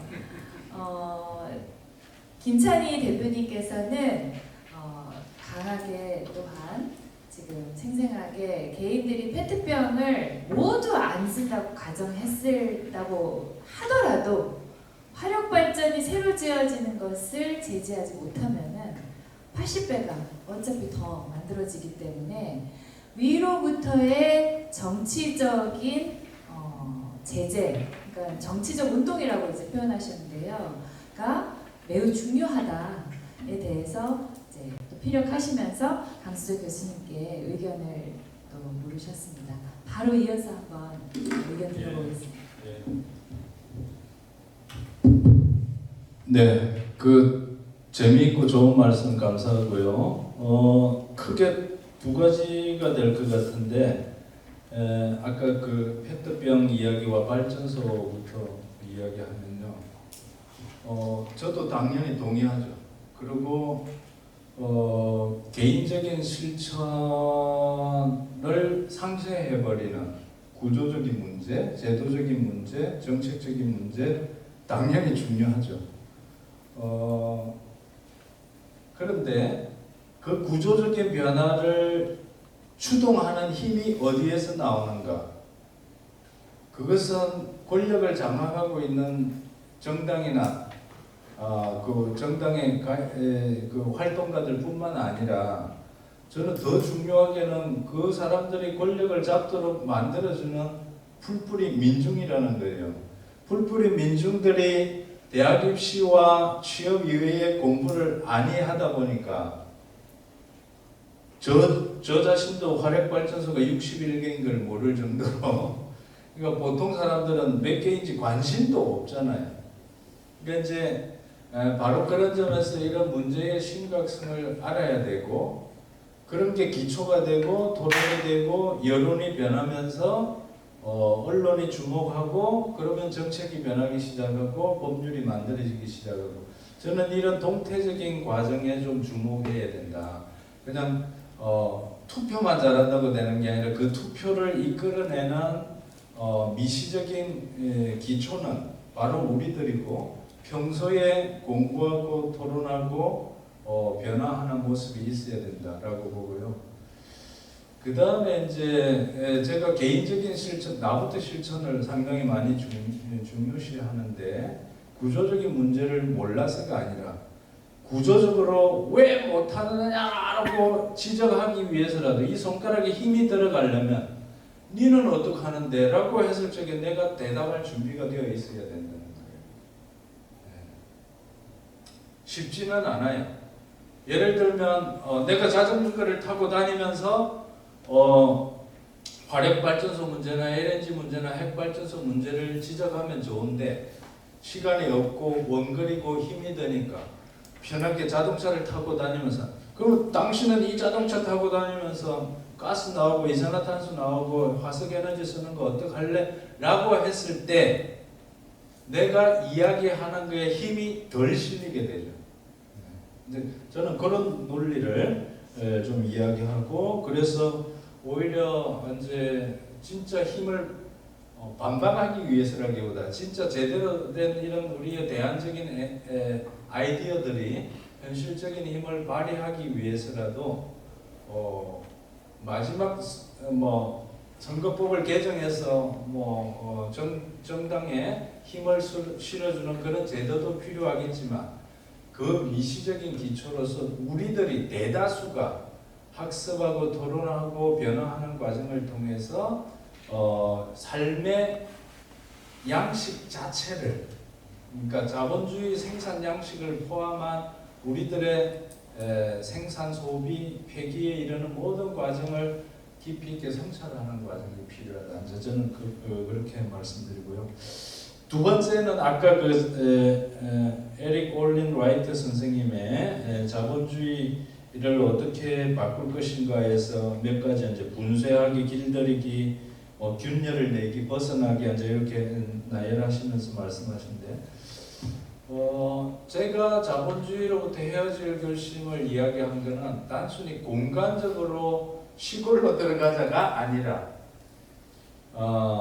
이 가치 정식 과정의 처음부터 끝까지 메커니즘을 제대로 이해하고 구조를 제대로 알아야 될 거 아니에요. 우리가 얼마나 이 구조 속에 톱니바퀴로 살아가고 있는가를 직시한 다음에, 예를 들면 생산에 이런 식의 생산은 아니요라고 고개 흔들 수 있는 사람, 그리고 이런 식의 소비 패턴은 나 버릴래, 나는 다른 식으로 살래, 나는 구매하지 않고 스스로 만들어 살래, 몇 명이서 협동적으로 함께 만들어 볼래. 예를 들면 그런 식으로 우리 삶의 전 지점마다 자본주의와 연결되어 있는 고리들로부터 헤어지는 것이지, 공간적으로 시골로 따른다고 되는 건 아니죠. 그리고 당연히 도시와 농어촌의 관계에 있어서 기본적으로 저는 유럽에 가보면 농촌 사람들이 더 유복하게 잘 사는 인상을 많이 보면서 그야말로 우리나라도 농어촌이 황폐화되고 도시는 과밀하게 되는 이 양극화 현상을 빨리 극복하는 게 좋겠다, 이런 생각을 많이 하고 있고요. 그래서 제가 말씀드린 벗어나기는 약간 오해가 있었던 것 같다. 결국은 이제 우리가 일을 하더라도 돈을 많이 주고 안정된 직장이기 때문에 그냥 다른 거는 눈 감고 내가 협조한다가 아니라, 그 내용을 보고 내가 인간답게 사는 삶 또는 인간다운 사회라고 하는 상에 비추어 봤을 때 이거는 아니다라고 하는 지점들을 예민하게 찾아내고 일종의 생명 감수성을 가지고 살면서 노라고 말하면서 내가 그걸로부터 헤어질 결심, 다르게 살아가기, 이런 연습을 하는 게 좋겠다, 그런 말씀을 드리겠습니다. 감사합니다. 그러니까 아마 강수조 교수님께서는 아래로부터 만들어진 추동력이 바탕이 된 권력을 통해서 정치 활동, 정치를 통해서 또한 바꿔나가는 것을 말씀하신 것 같다는 생각이 들고요. 그런 점에서 김찬희 대표님 교수님의 답변에 대해서 네. 마음에 드셨는지. 그럼요. 네. 원래 연극은 이렇게 궁합이 잘 맞아야 된다고 했지 않습니까? 제가 일부러 이렇게 대비시켜서 좋으신 말씀 더 듣고 싶어서 제가 이제 참여했던 거고요. 저는 제가 에릭 올린 라이트에게 시작을 했으니까 마무리를 지으면 그래서 에릭 올린 라이트가 얘기했던 방법은 아시겠지만 자본주의 잠식하기 방법을 써야 된다. 네, 방법론을 여러 가지를 제시했는데요. 기억해 볼 필요는 있으니까 한번 읽어보세요. 쉬운 책들이 최근에 나왔습니다. 반자본주의를 위한 안내서인가요? 안내서. 네, 반자본주의를 위한 안내서. 그거 좀 쉬운 책이고 21세기 반자본주의를 위한 안내서. 좀 어려운 책은 리얼 유토피아에 대해서는 리얼 유토피아를 봤는데 조건 없는 기본소득, 협동적 시장 경제, 사회연대 경제, 자본주의 기업의 민주화, 그다음에 공익사업이 된 은행. 쉽게 보시면 굉장히 의제가 큽니다. 그러면 공익사업이 된 은행, 금융을 바꿔야 되지 않겠습니까? 이 금융에 문제가 있다는 건 잘 아시죠? 이 굉장히 거대한 프로젝트고, 이런 것을 아까 강수 선생님이 말했듯이 지역에서의 그런 어떤 기금, 작은 은행, 조그마한 은행, 이런 것으로부터 시작하는 지역경제, 지역은행, 이런 식으로 발전시켜 나갈 수가 있다는 거죠. 사실은 그런 강수 선생님 말을 듣고 싶어서 들은 거고요. 또 기업의 민주화 같은 것도 굉장히 해야 될 일이 많죠. 이건 좀 더 많은 것을 해야 되는데, 저는 이제 왜 아까 위로부터 의자를 가냐면, 제가 최근에 강서구 보궐선거가 있었어요. 강서구청장 보궐선거. 저희 당도 출마를 해서 제가 한 달 동안 거기서 선거운동을 했는데, 제가 좀 늙었어요. 이 교수님 저좀 늙었죠, 그 사이에. 정말 힘들더라고요. 근데 지역에 있는 지역민들은 보면 저희가 강서구인데요. 강서구는 세 개의 지역이 다른 나라입니다. 네. 하나는 마곡, 하나는 우장산 정도, 하나는 화곡. 국민의힘 후보가 슬로건 이런 게 있었어요. 화곡을 마곡으로, 강서구를 강남구로, 비슷한 거죠. 이런 거야말로 진짜 사람을 현혹시키는 정말 나쁜 정치예요. 그러면 우리 모두 이건희로 이런 거 똑같은 거잖아요. 그런 세상이면 우리가 이렇게 만나지도 않죠. 뭐하러 만나요? 알아서 자기 삶을 영위하겠죠. 근데 놀라운 것은요, 녹색당에 얘기를 했을 때 제일 안 듣지 않는 곳이 제일 어렵게 사는 화곡. 화곡에서 돌아서시는 분들은 별 관심이 없어요. 누가 떠들고 사실 여유가 없는 거죠. 아까 강수월 교수님이 책 많이 안 읽었는데 책을 안 읽는 거는 개인의 잘못도 있죠. 근데 대부분은 그럴 여유가 없어요. 하루 종일 일하면 너무 힘들어. 책 졸려. 뭐해 게임이나 하거나 헤어질 결심 영화 보던가 아니면 술이나 먹고 빨리 자는 거죠. 술 먹으면 잠도 잘 오니까. 그러니까 흔히 그 유명한 앙드레 보르체가 얘기했던 자율적 활동 이거를 배울 기회가 없는 거죠. 배울 여건이 안 되는 거죠. 따라서 그러한 자발적 실천 그런 중요한 삶의 변화를 위해서도 그럴 수 있는 최소한의 밑바탕 우리가 위에서 만들어야 되는 게 아니라 저는 아까 기본소득 한국 네트워크 운영회를 할 때 이수민 교수님 거기서 처음 만났습니다. 기본소득 최소한의 삶의 기본소득이 돼야 노동시간을 줄일 수 있고 노동시간이 줄어야 그러면 12시간 동안 술 먹을 수는 없잖아요. 3시간 술 먹다가도 남은 시간 좀 뭐하지? 좀 운동 좀 하자. 좀 시간 남아. 동네? 내가 축구 좋아하는데 축구 코치를 해볼까? 그러면 책도 좀 보게 되고 여유도 생기고 그래서 오히려 아래로부터의 실천을 먼저 할 것을 요구하는 것은 좀 배우시면 할 수 있어요. 공부하시면 약간 여유가 있으시면 근데 진짜 말하면 기층대중 진짜 풀뿌리는 오늘 위로부터 어느 정도 기반을 만들어줘야 개인적 실천할 수 있는 기반. 그러니까 순서가 닭과 달걀 같지만 이게 먼저 돼야 된다고 저는 생각하는 면이 좀 있어요. 그것이 먼저 돼야 되고 그런 식의 구조 변화에는 관심이 먼저 주어져야 풀뿌리에게 그런 얘기를 할 수 있는 근거가 생기지 않을까. 아니면 이전에 일부 녹색당 운동이 실패했듯이 중산층 중심 운동으로 빠질 수가 있습니다. 네, 서민들의 삶, 풀뿌리의 삶이 바뀌는 것을 저희 녹색당, 한국 녹색당 굉장히 중시하고요. 그것을 함께 바꾸는 것을 사실 저희가 개인적 실천을 제일 많이 하는 게 아닙니다. 비건이 50%가 넘고요. 당원 중에서. 저희는 모든 공식 행사에서 전부 비건이즘 실천이고요. 얼마 전에 당사를 오겠습니다. 저희는 임차이니까 당사 옮길 때마다 보는데 이번에 당사를 갔는데 이상하게 주변 시세보다 싸요. 왜 싼가 봤더니 자동차가 들어가는 길이 없어요. 맹지야 맹지. 저희를 위해 기다리고 있었던 곳이다. 1, 2, 3, 4층이 다 비어있어요. 작년에 지은 신축 건물인데 왜? 맹지에 어떤 회사가 들어오겠어요? 바이어가 가는데 맹지니까 아무데나 주차하고 오세요. 이래갖고 사업이 되겠어요? 안 될 거 아니에요. 근데 우리는 아무 당원들이 차를 안 타. 이거 우리를 위한 곳이다. 딱 들어갔더니 창문 앞에 무덤이 펼쳐져 있어요. 양화진의 그 장두봉 알죠? 거기 거기 선교사들이 돌아가시고 네, 거기 장두봉 이름이 뭐예요? 그거? 절두산. 목을 쳤다고 절두산이라고 하잖아요. 절두산에 선교사의 묘지가 쫙 펼쳐져 있으면서 제가 마음이 뜨거워지는 거예요. 경건해져. 저분은 2억 만리 이 나라 와서 자신의 종교적 신념을 위해서 자기 몸을 바쳤잖아. 아펜젤러, 언더우드 다 했던 거. 그 죽음을 앞에 놓고서 우리가 못할 게 어디야. 1도씨, 2도씨, 3도씨 올라가는 이 세상을 위해서 우리가 못할 게 어디 있을까. 마음 평화가 오면서 그래 다시 시작하자 이런 마음을 들면서 열심히 하고 있습니다. 그런 의미에서 말씀드리는 거지 절대로 농촌으로 가두려고 제가 알고 있겠어요. 제가 안전을 잘 아는데 이렇게 말씀해서 좋은 말씀 들었다고 생각해요. 고맙습니다.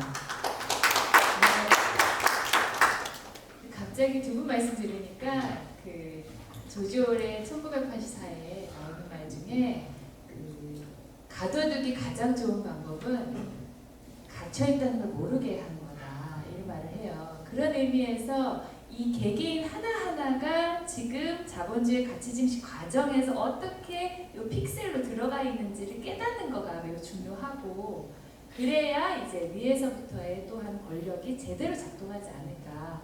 두 분을 이렇게 만나게 한다면 제가 그렇게 한번 말씀을 드려보고 싶고요. 지금 10분 정도가 남았는데 청중에서 질문이나 코멘트나 하고 싶은 말씀이 있으시면 편안하게 또 자유롭게 한번 해주셔도 될 것 같아요. 저에게 살짝만 눈빛을 주셔도 제가 알아챌 수 있을 것 같아요.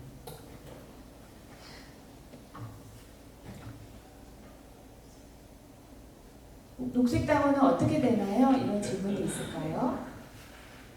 그것도 이따 말씀해 주. 네. 질문 있으세요? 질문 여기도 있고. 네. 안녕하세요. 오늘 스텝 하면서 강연이 너무 재밌어서 아주 유익하게 들었습니다. 저는 독일 유럽학과 석사 재학생 정예진이라고 하고요. 저는 올해까지도 회사에서 일을 하면서 1년에 거의 400만 개의 상품을 생산하는 일을 했었는데요.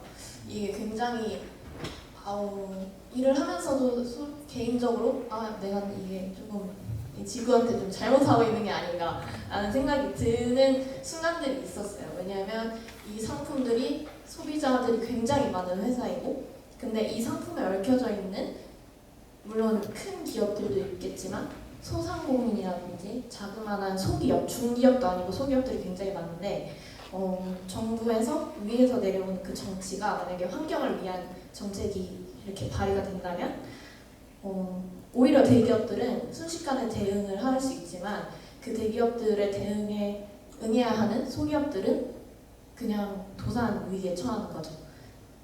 이런 과정들을 보면서 정치로 환경을 위한 일이 쉬워 보이기는 하지만 오히려 이런 이면을 정치적으로 감당할 수 있는 쿠션이 그들도 감당하기 어렵기 때문에 건드릴 수 없는 것 아닌가라는 생각이 들더라고요. 이런 면에서 혹시 정치를 하시는 입장에서 어떤 대안으로 이런 한계점을 이겨낼 수 있을지 궁금합니다. 바로 감사합니다. 바로 이어서 두 번째 질문을 그리고 네, 안녕하세요. 저는 독일 유럽학과의 2학차 재학 중인 박가연입니다. 저는 아까 말씀해주신 부분 중에 자본주의와 헤어질 결심이라는 이제 단어를 사용하셨고, 또한 위로부터의 정치 투쟁이라는 것이 필요하다라고 말씀을 해주셨는데, 이 부분에서 간단하게는 한두 가지 정도 질문을 하고 싶은데요. 일단 위라고 하는 것은 제가 받아들이기로는 정치에서의 위, 즉 권력을 가진 자가 할 수 있는 것이라는 식으로 저는 받아들였는데, 우리나라의 이 자본주의 사회에서 위라고 하면 돈을 많이 가지고 있거나 아니면 돈을 많이 가진 사람을 부릴 수 있는 권력을 가지고 있거나 이렇게 두 가지라고 저는 생각을 했습니다. 그런데 즉 권력과 돈을 많이 가진 사람은 결국 환경을 망가뜨리면서 돈을 많이 벌었을 텐데, 과연 이 자본주의와 환경을 살리고자 하는 이 정책이 과연 같이 갈 수 있을까라는 조금 슬프게 느껴지는 현실이 저는 먼저 와닿았던 것 같아요. 예를 들자면 법률가는 법을 만들잖아요. 근데 보통 법이 사용되는 방향을 보면 모든 법률가가 그런 건 아니지만 보통 일반적인 죄를 저지른 법조인이 법을 이용해서 본인의 이득을 취하기 위해서 사용을 하는 경우가 더 많다 보니까 이 정치나 이런 환경 부분에 있어서도 사실 그것이 올바르게 활용되기보다는 조금 결국 돈이나 권력을 가진 사람들이 더 많은 돈을 벌기 위해 돈과 권력을 활용한다는 생각이 저는 개인적으로 많이 들었던 것 같아요. 그런 면에서 김찬희 대표님께 좀 여쭤보고 싶은 것이 이제 학자나 정치 특히 녹색당의 경우에는 아까 말씀하셨던 것처럼 국회의원이 없는 당인데 어떻게 보면 내가 환경을 지켜내겠다는 신념을 가지고 이제 일을 하시고 또 공부를 하시는 입장이잖아요. 그런 신념을 가지고 이러한 자본주의의 현실을 바라보았을 때 분명히 꺾이는 마음이 들 수밖에 없을 텐데 그것을 좀 어떻게 이겨내고 끝까지 일을 하고 계신지가 좀 궁금합니다. 고맙습니다. 두 질문 다 김찬희 대표님께 주신 질문이라고 생각이 듭니다. 먼저 한 분 더 질문이 있으시네요. 한 한 번 더 질문 받고 답변 듣고 마무리하도록. 감사합니다. 좋은 강연 너무 감사합니다. 저는 이제 강수돌 교수님께 조금 더 질문이자 조금 말씀을 조금 같이 더 들어보고 싶어서 이제 이렇게 용기를 내게 됐는데요. 왜냐면 좀 고민을 하고 있었어요. 그런데 마침 방금 전에 질문해주신 분께서 조금 말을 먼저 열어주셔서 이렇게 하게 됐고요. 저는 이제 독일 유럽학과 석사과정에 있는 김유진입니다. 저도 환경 문제를 굉장히 중요시하고 있어서 제가 포인트를 영화로 통해서 인간을 내면에서부터 변화를 시키는 교육을 공부를 하고 있는데 거기서 이제 메인 필름 장르를 제가 나투어로 잡았어요. 그러니까 자연 필름으로 잡은 거죠. 그래서 조금 더 고민을 하던 와중에 그런 와중에 여러 필름들을 접하다가 자연 문제에 대해서 접근을 할 때도 굉장히 고발적이고 인간의 잘못된 행보를 지적하고 좀 이런 분류가 있는 반면 독일이나 유럽형으로 이미 융화되어서 인간을 더 자연화시키는 내면 자체적인 변화를 일으키는 유형들이 있더라고요. 그래서 그 과정에서 좀 고민이 됐던 부분이 일단 우선은 저는 강수돌 교수님께서 마지막으로 말씀 주셨던 아래로부터의 개혁이 일단 굉장히 중요하다고 생각을 합니다. 왜냐하면 이미 권력 자체도 그렇고 특히 한국처럼 급격하게 이렇게 발전을 한 국가에서는 이미 권력층이 너무 돈과 권력을 활용하는 방식으로 많이 했기 때문에 권력층으로부터 하기는 힘들고 오히려 다수의 민중들이 그렇게 됐을 경우에 점점 그걸 못 이겨서라도 자신의 권력을 유지하기 위해서라도 권력층들이 바꿀 수 있는 대안에 오히려 더 가깝게 갈 수 있다고 생각을 들었어요. 근데 그러한 측면에서 제가 사실 교수님 강연을 들을 때 조금 고민이 많이 됐던 부분이 이 진짜와 가짜 방식의 이 대응 부분에서 저는 사실 굉장히 고민이 많이 됐거든요. 이제 교수님께서 진정으로 말씀하시고 싶었던 부분은 이 가짜라는 부분과 진짜라는 부분이 진짜가 진짜 안에서부터 바뀐 진짜 자연식, 진짜 생태식 테오리를 가진 변화라는 것은 분명히 저는 이해를 했지만 이렇게 급격한 변화로 그런 걸 주입받고 자란 대다수의 민중 입장에서는 아예 생태와 멀리 있는 것보다는 이런 가짜 방식이라는 조금 센 네이밍보다는 무처라는 맞을 수 있다고 생각이 들었지만 무책임보다는 자본주의로 너무 강하게 흘러가기보다는 이런 것들을 자본주의적 개념에서도 우리에게 이득이 될 수도 있고 이렇게 이해를 해서 자연스럽게 넘어가는 단계를 밟아가는 과정이 우리 사회에 필요하다는 전 생각을 했었어요. 그런 과정에서 물론 테오리적으로는 가짜 방식일 수 있겠지만 조금은 전환적이고 변화를 향한 과도기적 방식이라고 해주신다면 조금 더 많은 사람들이 이런 정책을 지금 이 자본주의가 강력한 한국에서도 실현해 나갈 용기를 낼 수 있지 않을까라는 생각이 조금 들었었습니다. 그래서 이런 부분에 대해서 일단 질문이라고 할 수도 있고 아닐 수도 있겠지만 또 꼭 이 부분에 대해서 말씀을 드려보고 싶어서 고민을 하다가 말씀을 드리게 됐습니다. 정말 감사합니다. 네, 고맙습니다. 시간 관계상 두 분께 한 2분, 1분 드리고 마지막으로 두 분께 또 발언 기회 드리면서 마무리하도록 하겠습니다. 첫 번째 질문이 너무 어려운 질문이라서요. 네, 사실 그래서 에릭 올린라이트도 자본주의 잠식학이라고 하는 얘기는 결국 자본주의의 자본의 힘을 조금씩 빼가야 되는데 점점 약화시켜야 된다는 의미 이해하시면 될 것 같습니다. 한꺼번에 다 빼줄 힘이 없죠. 사실 또 다 빼낸다고 해서 또 소망스러운 결과가 생긴다고 볼 수가 없고 왜냐하면 그 변화에 대해서 사람들이 이렇게 변화를 받는지 또는 연관된 변화가 발생하고 있는지 여러 가지 문제들이 있으니까요. 따라서 뭐 예를 들면 그 중에 하나의 대안점인 협동조합이라든가 강수도 좀 중요했는데 굉장히 중요하다고 봅니다. 그래서 제가 스위스에 가보니까 스위스는 마트, 우리가 생각하는 마트가 있는데 대형 마트가 두 개가 있습니다. 근데 그 두 개가 다 협동조합이에요. 국민의 65%가 협동조합 조합을 하더라고요. 물론 100%가 아닌 거를 문제 삼을 사람도 있을지 모르겠지만 100%도 다른 문제로 해결해야겠죠. 그러면 이 협동조합이 수익을 얻으면 국민 65%가 수익을 얻는 거예요. 이게 제대로 된 경제죠. 이렇게 하면서 대자본의 힘을 서서히 뺄 수가 있죠. 근데 우리나라는 마트가 전부 대자본이고 마트뿐이야 슈퍼도 다 대자본이고 근데 이런 것들이 법률이 통과돼서 허용이 되고 이렇게 되어왔잖아요. 그래서 저는 이런 의미에서 볼 때 위로부터 그런 법률을 저지하는 것도 굉장히 중요하고요. 그래서 여러분들 국회의원에 대해서도 관심 갖고 지방법원에 대해서도 관심을 가져주셔야 돼요. 또 하나는 예를 들면 마트 같은 거 생길 때 옛날에 막 싸움이 있었잖아요. 이런 싸움도 굉장히 중요한 싸움입니다. 이번에 강서구에 갔더니 스타필드가 세워졌대요. 마곡에. 그거 반대 주장을 시장에서 하고 있더라고요. 같이 싸우다 왔어요. 이게 굉장히 중요한 싸움입니다. 이게 바로 자본주의 정치학의 최일선에 있는 싸움 중에 하나다. 이런 생각이고 현재같이 우리나라가 재벌이나 통제하는 나라에서는요. 잘 되는 중소기업은 재벌에 종속돼서 재벌 하청인 중소기업 말고는 잘 되는 기업이 하나도 없어요. 그러니까 전부 다 대기업에 하청되기를 원하죠. 이런 식의 구조에서는 힘 빼기 어려울 것이다. 그래서 그런 식의 아까 말씀드린 스몰 실천, 스몰 실천이 개인적 실천이 아니라 함께하는 사회적 실천이 될 수 있는 양태들을 자꾸 만들어가는 게 제일 중요하다고 보고요. 예를 들면 세금 같은 거, 세제도 계속 바뀌지 않습니까? 담세율이 계속 떨어지고 여러분들 복지국가는 세금 담세율이 얼마인지 아시죠?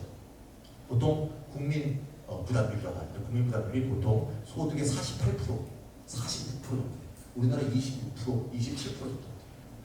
이래갖고 무슨 복지국가겠어요. 옛날에 트럼프가 세제 개혁을 해서 세금을 깎아줬습니다.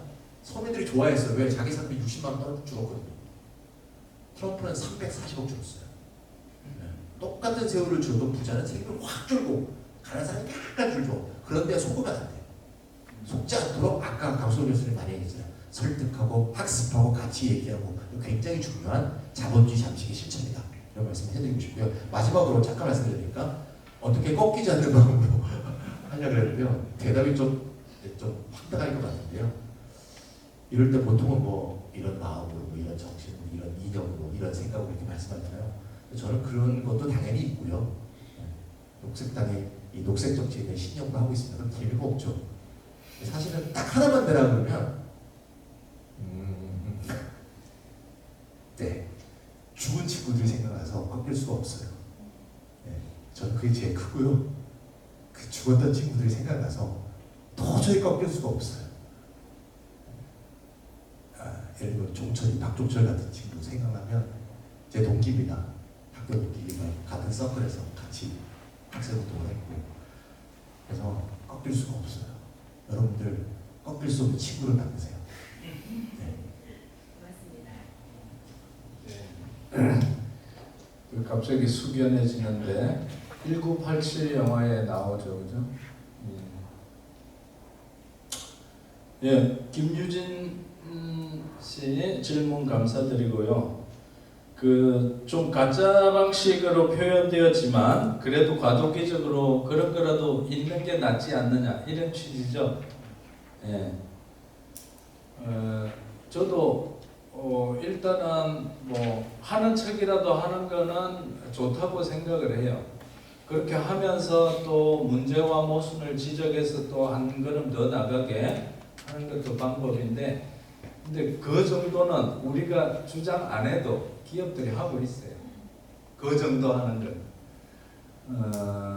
어찌 보면은 이제 그런 것들을 통해서 또 새로운 돈벌이의 과정, 또 새로운 지원금을 받는 과정, 아까 세금 말씀하셨는데 어찌 보면 국민들로부터 세금을 거두어 가지고 그것을 재분배하는 과정이 소위 말하는 정치적인 과정이죠. 그러니까 정치적인 과정은 어떻게 가치를 생산하고 얼마나 자연과 인간을 억압하고 착취하는가는 문제 삼지 않고 거두어진 혈세를 어떻게 분배하는가, 분배 투쟁의 장이 되고 있기 때문에 저는 그런 측면에서 좀 더 근본적으로 접근하는 자세가 필요하다고 보고요. 다만 이제 우리 김 대표님 말씀도 저는 경청하는 것이 위로부터의 변화와 아래로부터의 변화는 끊임없는 상승 작용을 할 수밖에 없어요.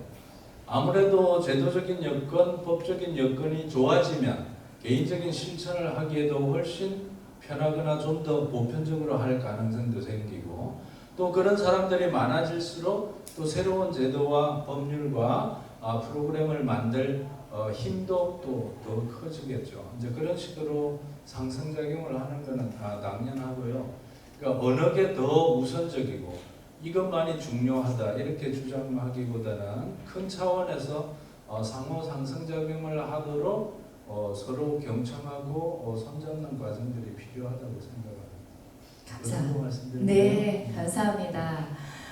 저희 오늘 글로벌 생태위기와 6차 대멸종 예방법 관련하여서 강의와 강수절 교수님의 강의와 그리고 김찬희 대표님, 녹색당 대표님께서 오셔서 오늘 한 대담이 오늘 이 자리에 계신 분에게도 정말 많은 생각거리를 주고 또 여러 가지 저도 개인적으로도 배운 것이 무척 많았는데 오늘의 내용이 또 앞으로도 여러 가지 영상을 통해서도 이제 확산될 것이기 때문에 매우 의미 있는 자리였다는 생각이 듭니다. 함께 해주신 분들께도 다시 한번 감사드리고요. 한 가지 광고는 다음 주 화요일이 이제 마지막으로 복지국가를 대상으로 주제로 이창본 교수님과 선생님과 그리고 더불어민주당의 김성주 의원님께서 오셔서 대담을 하시는 것으로 되어 있기 때문에 다음 주도 기대해 주시길 바랍니다.